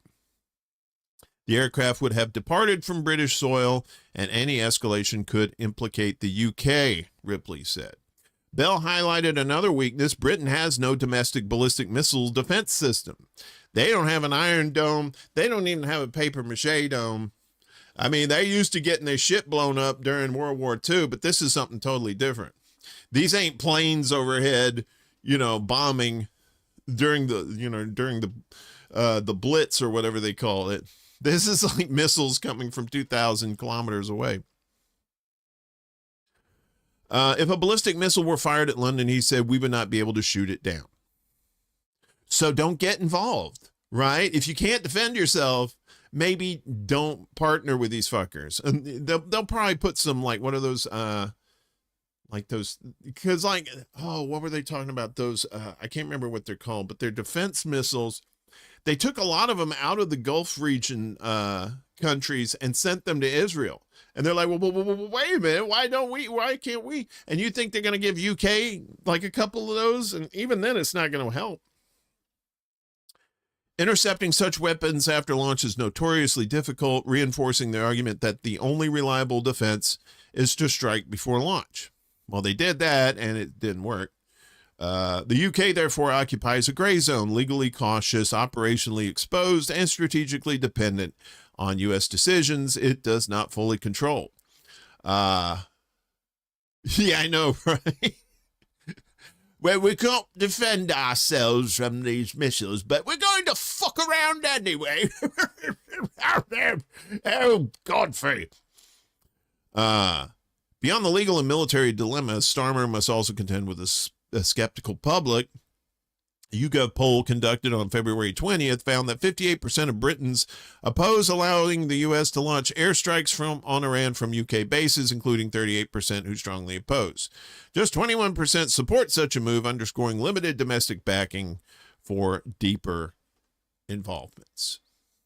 Yeah, they can't, it's like, you know, it's like that cartoon, you know, you got the big bulldog and then you got the little dog that's like, hey, Spike, you know, is jumping around him. And then something happens to the big dog. And then you got the little dog just like, poo. Yeah. I mean, you know, you're going to get involved in shit. You better be able to help, you know, defend your peoples. Otherwise, you're fucked. What else we got here? Why are you taking forever to load, bitch? Come on. Don't be like that.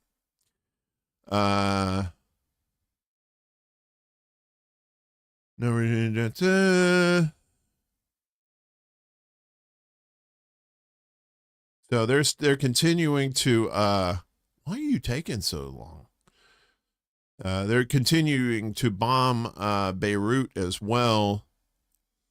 Israeli warplanes carried out airstrikes targeting Beirut's southern suburbs amid escalating cross-border tensions between Israel and Hezbollah. That's according to Anadolu. Israeli warplanes carried out 4 airstrikes targeting Beirut's southern suburbs. That's all they have on there at the moment. Let's see. Let's find some other news sources here. Yeah, Trump said war on Iran to last 4 to 5 weeks as Gulf energy sites targeted. Yeah, I don't think so, asshole. They're going to take a lot longer. I think this is new. Is this new? Okay. Well, we're about to wrap it up here shortly. Let's see. Let me get this up here. Bingo. All right. So Iran demands international action after attacks impact hospitals and schools. Authorities in Tehran have called for international action and solidarity after several hospitals, pardon me.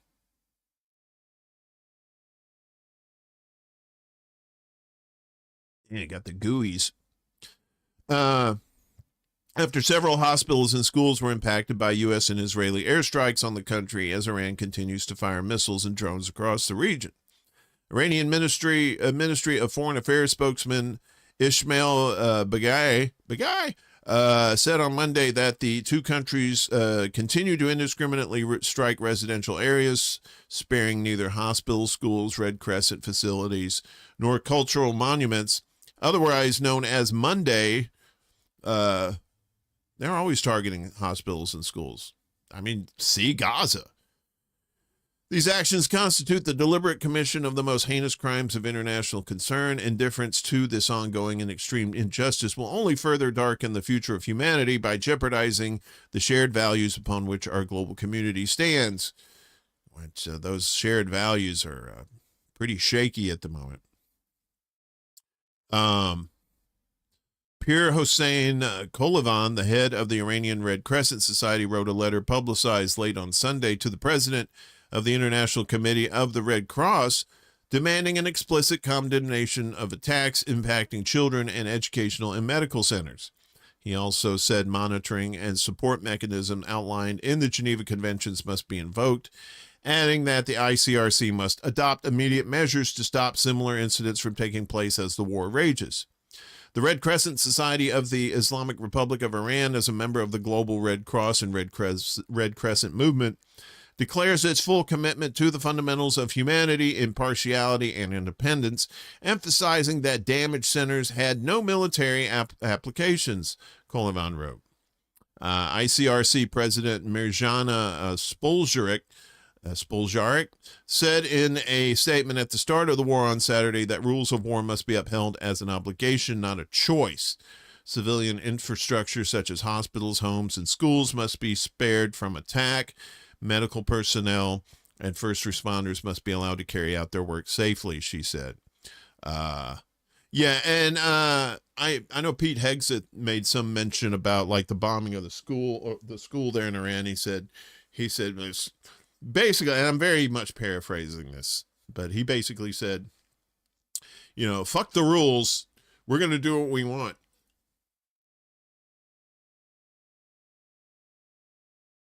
Because Hegseth is a Fox News psychopath.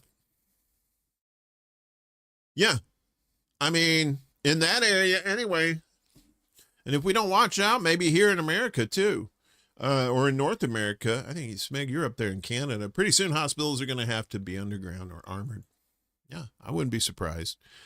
I'm going to check out a couple more sources here. This is Press TV. This is out of Iran. So, I mean, if you're saying, oh, well, Iran could lie too. Yeah, anybody can lie. But let's see what they have to say at least. I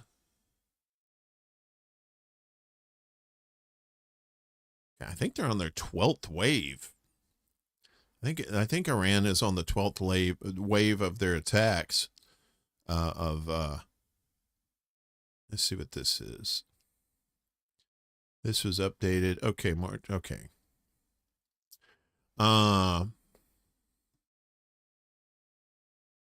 Oops. Why is that doing that? Ugh. Okay, sorry.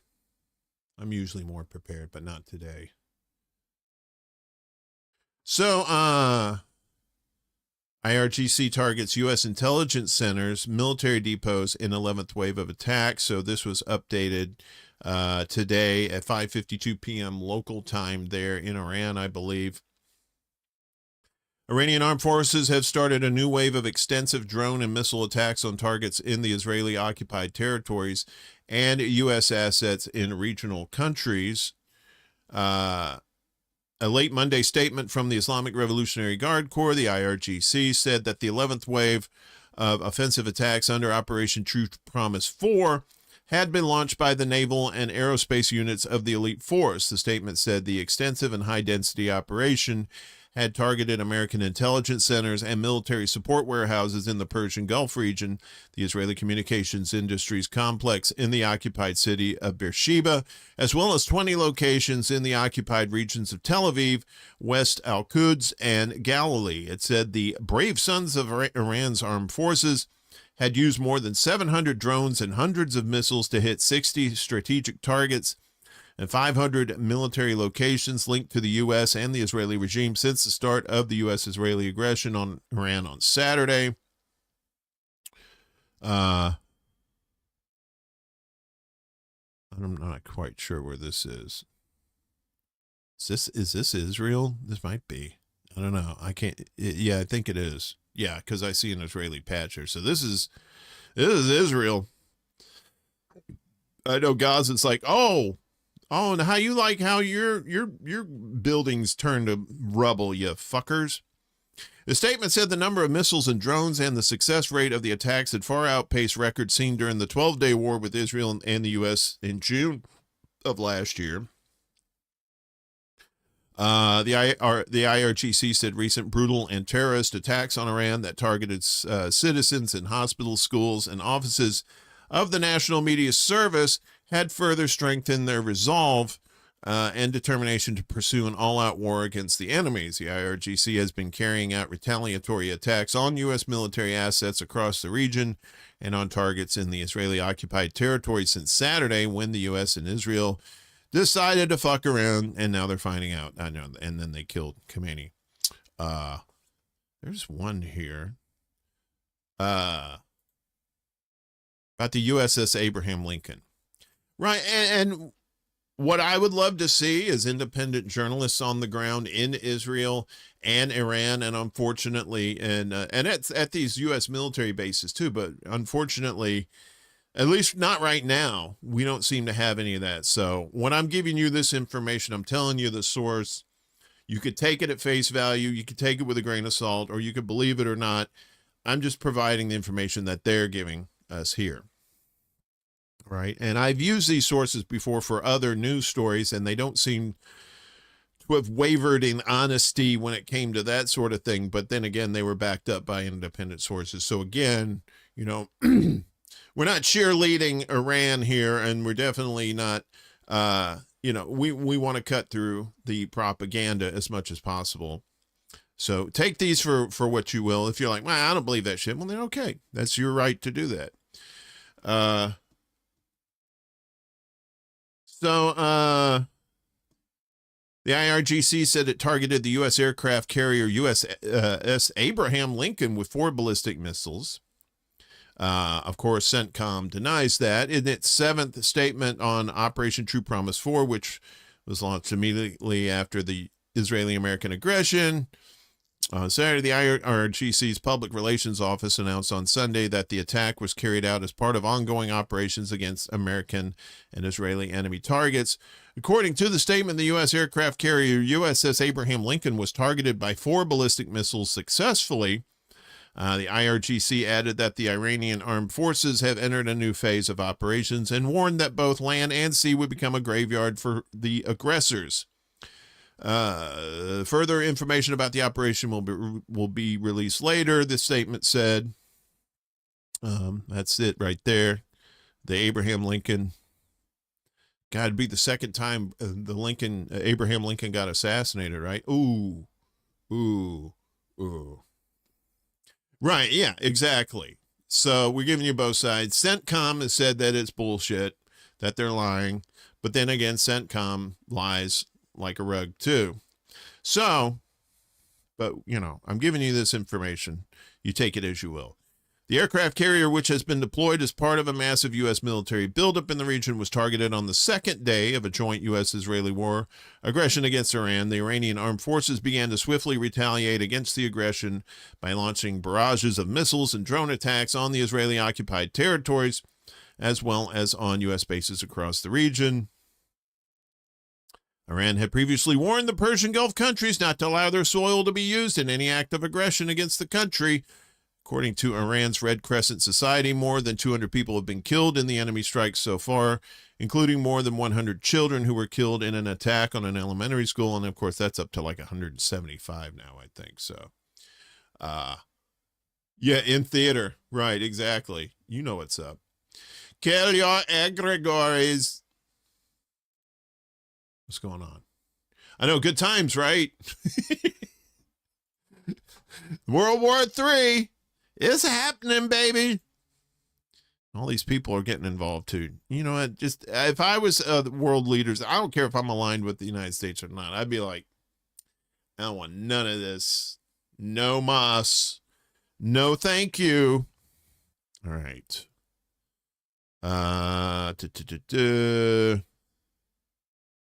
Okay. We're going to look at one more. Won't let me look at it now. Okay.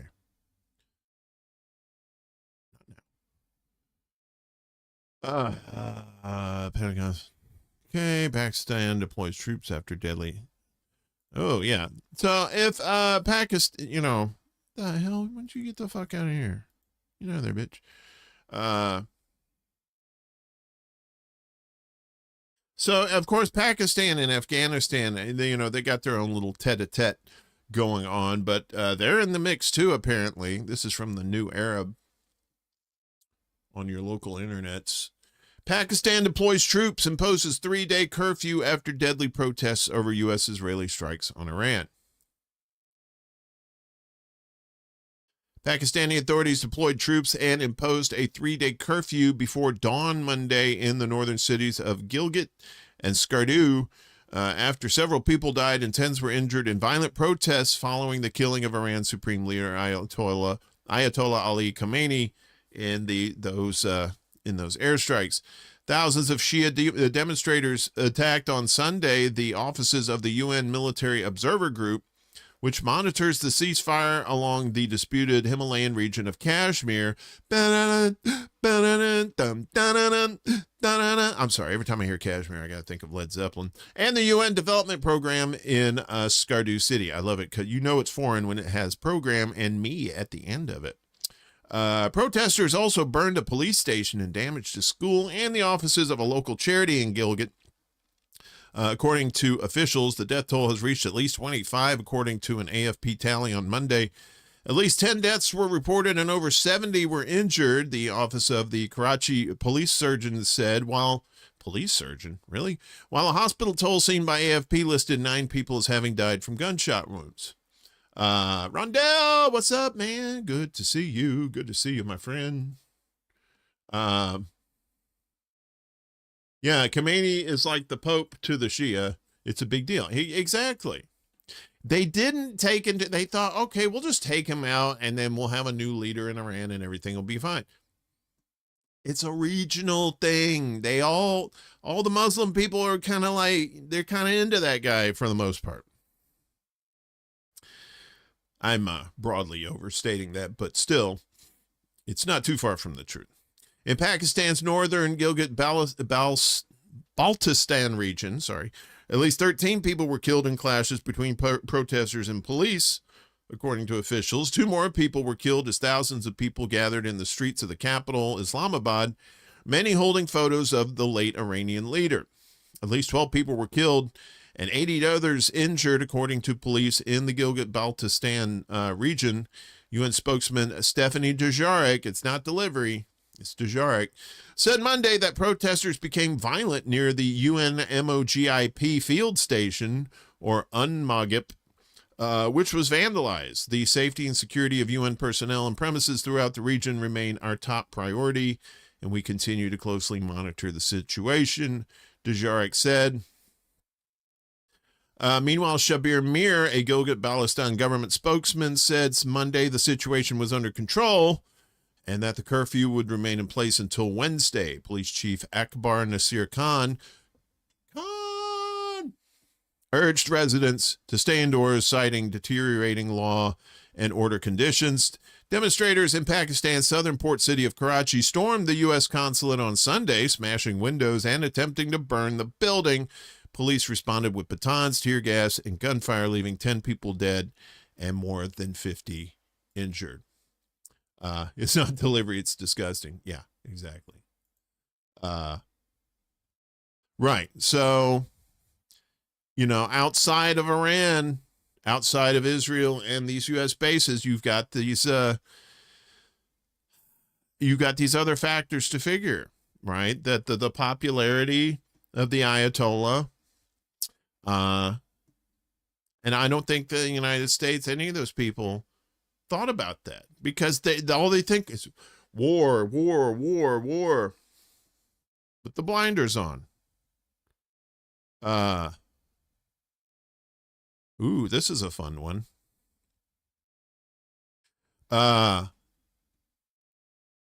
Amazon's AWS reports outage after UAE data center struck by objects. Objects? What objects struck them?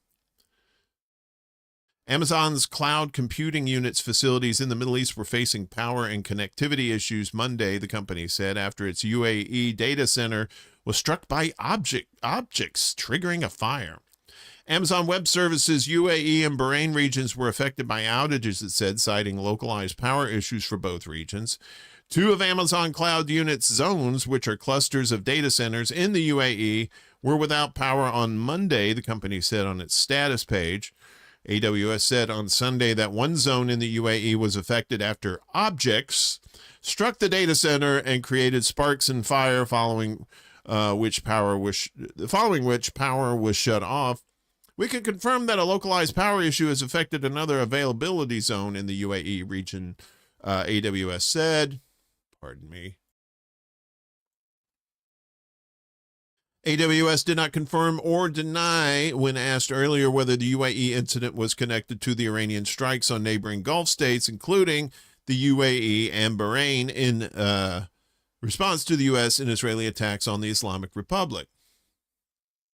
The cloud firm had reported some recovery in the UAE region earlier on Monday, but is now asking customers in other regions to rely on its services, adding that it was working to restore power and connectivity. The cloud division expected full recovery to be many hours away for both the UAE and Bahrain. Separately, Abu Dhabi Commercial Bank said on Monday that technical issues were affecting some of its platforms and its mobile app.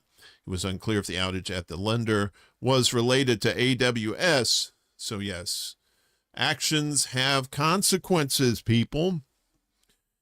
They certainly do. Let me see if there's any more. UK working on plans to help its citizen leave Gulf countries. The Iranian drone hits runway of UK base in Cyprus. We already told you about that. Starmer says U.S. can use UK bases for missile strikes for defense purposes. So you may have seen this too. And somebody made a good point about this. Where did they get all these flags?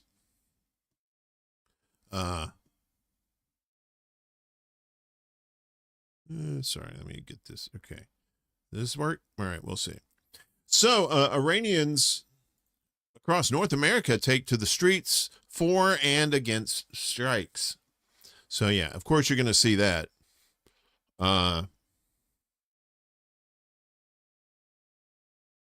Iranians in Los Angeles took to the streets to cheer the death of Supreme Leader Ayatollah Khamenei Saturday, joining protests in support of the U.S. and Israeli strikes on Iran across the North American diaspora. In the West Coast city, singing and undulating, I don't know what that is, singing protesters marched with flags of Shah-era Iran, carrying posters bearing Trump's image and wearing shirts that said, "Free Iran," an AFP reporter saw. I smell psyops. You smell psyops? I think that's what I smell. Their protest came, as Trump said Saturday afternoon, the strikes had killed Khamenei, though many marches started early in the day when news of the bombings first broke. It's mixed feelings. Fartakh Razmaju told AFP at a demonstration in Toronto, "It seems this brutal regime is going to be gone, but at the same time, I am very concerned about the people of Iran." You need to be concerned about these people getting their shit bombed all around them because they're getting fucked up. Razmaju said he hoped the people in Iran now get the courage to get in the street and try to overthrow. That's probably not a good idea because the government, the current government of Iran has said anybody that goes out and tries to protest and disrupt shit, that's a wrap. Trump made similar calls urging Iranians to rise up and take over your government. Iran has yet to confirm. Well, no, this is old, so of course he's dead. But at an anti-war protest in New York, people expressed skepticism about the strikes, which Trump has vowed to continue as long as necessary. Even though now he's trying to negotiate, and Iran said, "Now, bitch, them days is over. Young Morpheus, leader of the rebellion." Thank you, my friend. You had a great show yesterday, too. You had the Nature Boy on there with you and Teal, and y'all were talking about this. I felt kind of inspired by your show to kind of hit the headlines and see if we can get any new information on this. I appreciate you, brother. Laine Fulion. These names are going to kill me. A 36-year-old activist told AFP, bombing people does not help them free themselves. Exactly. You're not going to bomb democracy into people. That's not how that works. You don't. Let's give them democracy. Here's some democracy bombs. I hope they stick. If Trump cared about democracy, if he cared about the well-being of Iranian people, he would have lifted the brutal sanctions on the Iranian economy that have made it impossible for everyday working Iranians to find enough to put food on their tables, she said. Exactly. Right? We've been treating Iran like the evil empire for almost 50 years. Since we lost control in 79, when the Shah got booted out. But Brent Gray, a 27-year-old engineer in the U.S. Capitol, Washington, said Trump was taking military action without any congressional approval. Exactly. In fact, they were supposed to vote on it this week, or at least Massey. I think Thomas Massey was trying to spearhead that this week, but maybe they should vote for impeachment instead. Not saying, I'm just saying. Actually, I am saying. The scene couldn't have been more different in Boston, where protesters sang and stomped on an Iranian flag while waving American flags and at least one Israeli flag. Of course, because Boston is racist as fuck anyway. Iranians can finally get to live the free life that they want. Navid, I guess, no, not going to work here anymore, told AFP. No, they can't. They're not even close to living the free life. Yeah, we could have done the China route instead of like bombs and threats and stuff like that. We could have brought actual democracy by helping them with, becoming an actual partner with them to do, to calm the, what is it? The reputation, that we have as being the great Satan. We could have stopped being the great Satan, but, that's, but then how would our military industrial complex get paid, right? We don't call it a war, we call it the Iran rescue operation, said Sherry Yadagari, a 42-year-old artist in the southern city of Atlanta. Azi Adibi, phenomena, also in Atlanta, said she was worried about family in Iran, having been unable to reach their brother since the internet got cut off. Ruzba Farhanapur, a restaurant owner in LA's Westwood neighborhood, sometimes known as Tehrangelis or Little Persia, told AFP he has very complicated feelings. I saw the footage of people dancing in the streets. He said, that reminded me of the first days of the war in Iraq. At the time, the people of Iraq were also dancing in the streets. I hope the scenario will be different this time, he said. And then the narrator said, no, it won't be different this time at all. The Shah's grandson is chomping at the bit. He wants to be the last king of Iran because America. I know, right? And nobody wants that fucker in there. Nobody. That's like Juan Guaido. It's like, I'm the leader. No, not at all. Let's see what else we got here. Any more news? Any more updates? Look across the spectrum here. I appreciate y'all hanging out. This was very impromptu. I wasn't planning on doing this at all until probably about 20 minutes before 10 o'clock local time. But I figured, I was talking to some people on Facebook, some of the normies that have no fucking clue what's going on. Like I said, one person said, oh, well, Iran probably bombed their own school because, those missiles tend to fall. And she had some sort of video evidence. And it was just some guy that was an Israeli apologist who was like, yeah, see, they bombed themselves. It's like, no, motherfucker, they didn't bomb themselves. Stop being a dumbass. It's a very, very small possibility that shit happened. I'm trying to find related stories. Of course, gas prices soar by almost 50% after Qatar Energy halts liquid natural gas output, so Europe's fucked. At least it's summertime coming, right? Or close. We already saw those. Let's see. Does Cradle have any updates here? I'm gonna Trump claims big wave coming after Iran, coming as Pentagon says more. Okay, this seems relatively new. Okay, let's read this. Appreciate you, bud. Trump claims big wave coming against Iran as Pentagon says more troops deployed to defend Israel. Baby. Baby. Let us not fuck in front of these people. Let's go back to my kibbutz. I don't know. I probably just made that up. Trumpy told the New York Post today that he's not ruling out putting U.S. boots on the ground in Iran because not enough people are dying. I don't have the yips with respect to boots on the ground like every president says. There will be no boots on the ground. I don't say it. He said, insisting he may deploy troops if they were necessary. Regarding the pace of the war, Trump claimed it was moving pretty quickly and probably not in the direction he figured. We're right on schedule, way ahead of schedule in terms of leadership. 49 killed, and that was, going to take, we figured, at least 4 weeks, and we did it in one day. The initial U.S.-Israeli attack on Saturday killed Iran's supreme leader. We told you about that, and other top political military figures.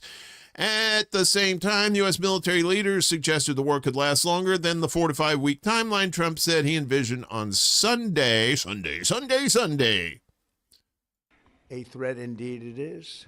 We have the strongest and most powerful by far military in the world, and we will easily prevail. We're already substantially ahead of our time projections, but whatever the time is, it's okay. Whatever it takes, we will always, and we have right from the beginning, we projected 4 to 5 weeks, but we have capability to go far longer than that. We'll do it. Whatever somebody said today, they said, oh, well, if the president wants to do it really quickly. After that, he'll get bored. I don't get bored. There's nothing boring about this. Do you agree with that, Pete? I don't think there's anything, Mr. General. I think there's nothing boring about it. Somebody actually said from the media, I think he'll get bored after about a week or two. No, we don't get bored. I never get bored. Yeah. No, you never get bored of murdering people. I'm just paraphrasing there. That's probably what he said. Patriot missiles have been fucking up on video. The Iranian hyperjoint, though, absolutely. Yeah. They can't stop those. The hypersonic missiles, they can't stop them. The Iron Dome, you might as well have me out there with a super soaker going, it's just, quit it. Quit it. And then you blowed up my shit. Before launching major strikes on Iran on Saturday, Trump had ordered the military to gather an armada of naval warships, jets, and refueling tankers in West Asia in preparation for war with Iran. While no plans were made to send a massive contingent of ground troops to invade Iran in a manner resembling the U.S. invasion of Iraq in 2003, the Army nevertheless preemptively deployed thousands of service members from all military branches. So if you joined the military within the last year or so, it's nice knowing you. I hope that paycheck was worth it. Or probably not that much of a paycheck either. And the flow of forces continues today, stated Joint Chiefs of Staff Chairman General Dan Kane at the Pentagon. When asked how many troops are currently waging the war and how many more may join the fight, Kane declined to give the specifics. I think we're just about where we want to be in terms of total combat capacity and total combat power, he stated. But I'm not going to tell you. Trump also promised to escalate attacks on Iran further, saying, we haven't even started hitting them hard. While speaking with CNN's Jake Tapper in a phone call on Monday, the big wave hasn't even happened. The big one's coming soon, Trump told Tapper, who relayed the contents of the call on the news network. After 3 days of fighting, 4 U.S. troops, allegedly, that's the number, have been killed, as well as at least 11 people in Israel and a staggering 555 people in Iran. This is from Max Blumenthal. Today, the Israeli-U.S. coalition attacked the following civilian targets in residential areas of Iranian cities. The IRIB offices targeting journalists and media workers for exposing their war crimes. Gandhi Hospital, Abu Zar Hospital in Avaz, and 2 apartment towers.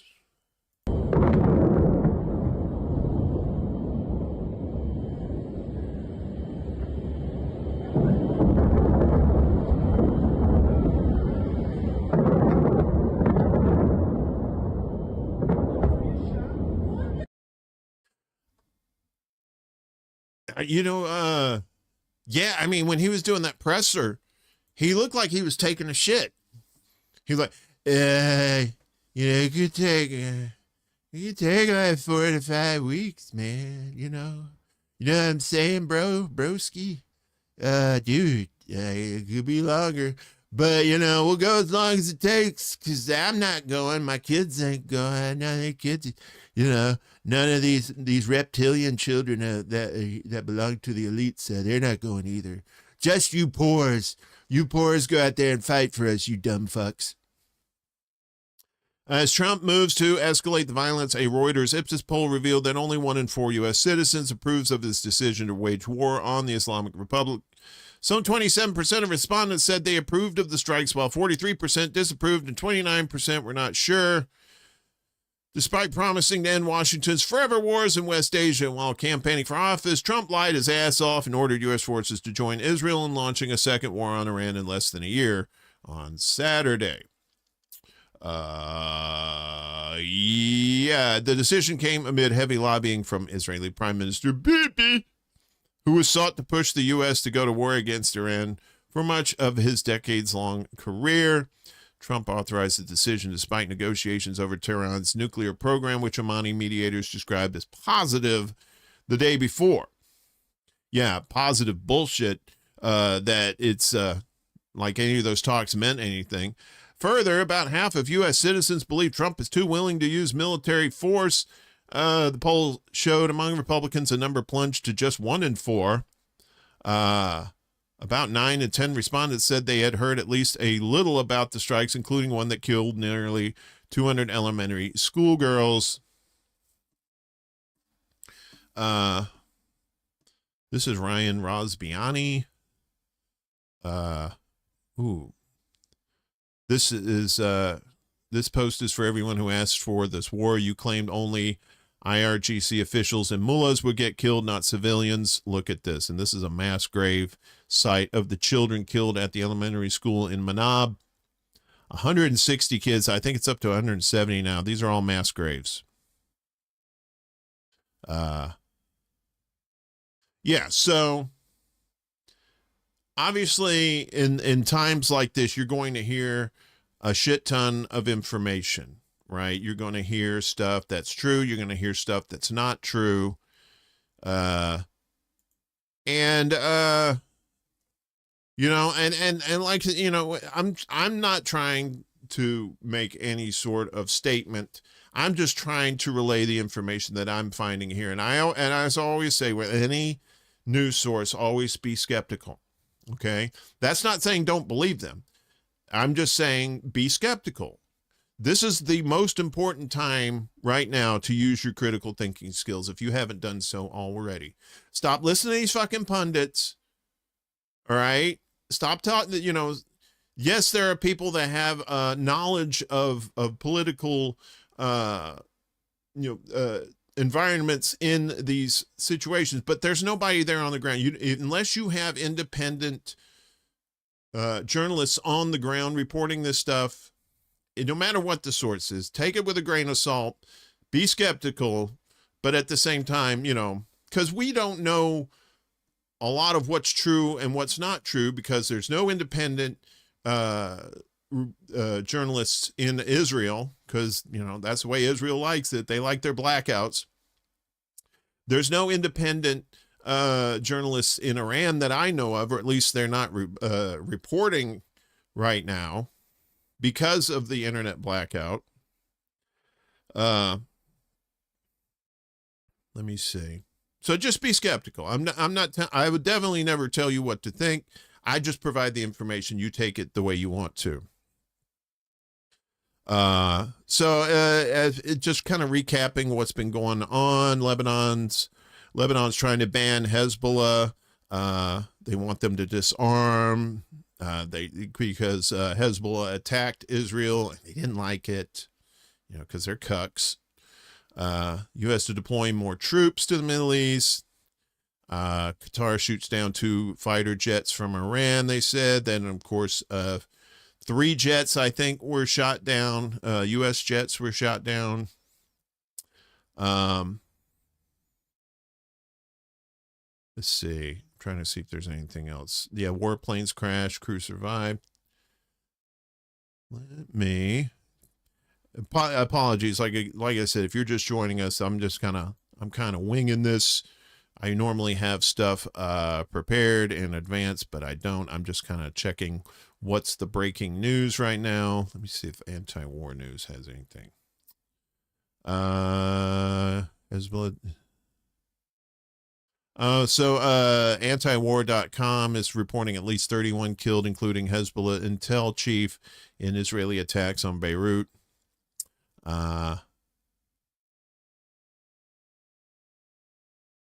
Pakistan show no signs of stepping back. Yeah, so Pakistan and Afghanistan still going at it. They're talking American boots on the ground. This is going to get really bloody. Yeah, exactly. And it ain't their kids. It ain't their fucking kids out there fighting. Just like in Iraq, just like in Vietnam, just like all these conflicts. Rich people, their kids ain't going to be in this. It's going to be poor ass people who are desperate for money. Maybe they're desperate for college money or whatever they're trying to do. Let me check one more place here. Leave.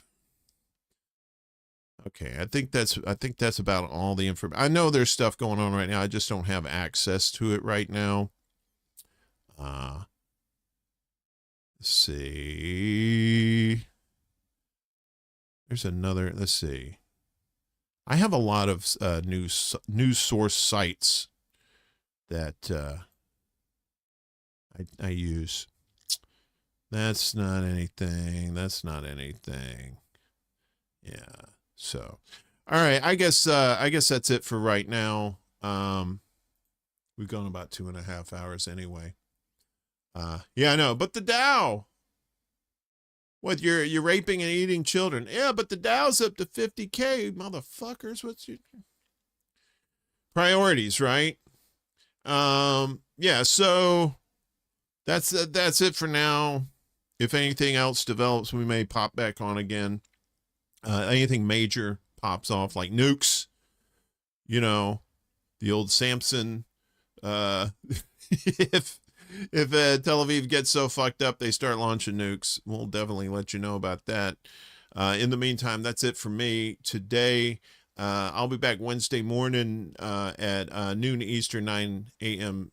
Pacific time with the lovely and talented Laine Petersen when we do the Undercurrent. I'm sure we're going to be talking about updates on these stories as well. I'll be back again also on Friday morning for Morning Extra for the regular show with news around the world, around the nation, propaganda watch, that sort of thing. And again, if something major pops up again within that, in between those times or before then, we'll definitely jump back on. I appreciate all y'all's. Thank you very much. Thank you for the support and the love. And I forgot how to do this without the thing. Okay. Yeah. Be safe. If you're religious, pray for good to prevail. Not a faction, but actual goodness to prevail, because we need some. This world is full of just pure cesspool evil, And, you know, we have to be aware of it. Don't leave this in God's hands. Don't leave this in Jesus's hands. It's your hands that need to do something. If you need to shut this fucking system down in order to stop this bullshit, if that's the motivation to get people to shut shit down, so be it. Please do. Because this is just going to continue. It doesn't matter who's in charge. It doesn't matter if they're Republicans or Democrats. They're all controlled. All right? Get out of these fucking cults. Get out of this team sports bullshit. Use your critical thinking skills. Be smart. Investigate stuff for yourself. We'll try to provide as much information here. Our buddies in the space over here are, these guys over here. Like I said, our buddy Marcus over there at Political Matrix had a great show yesterday.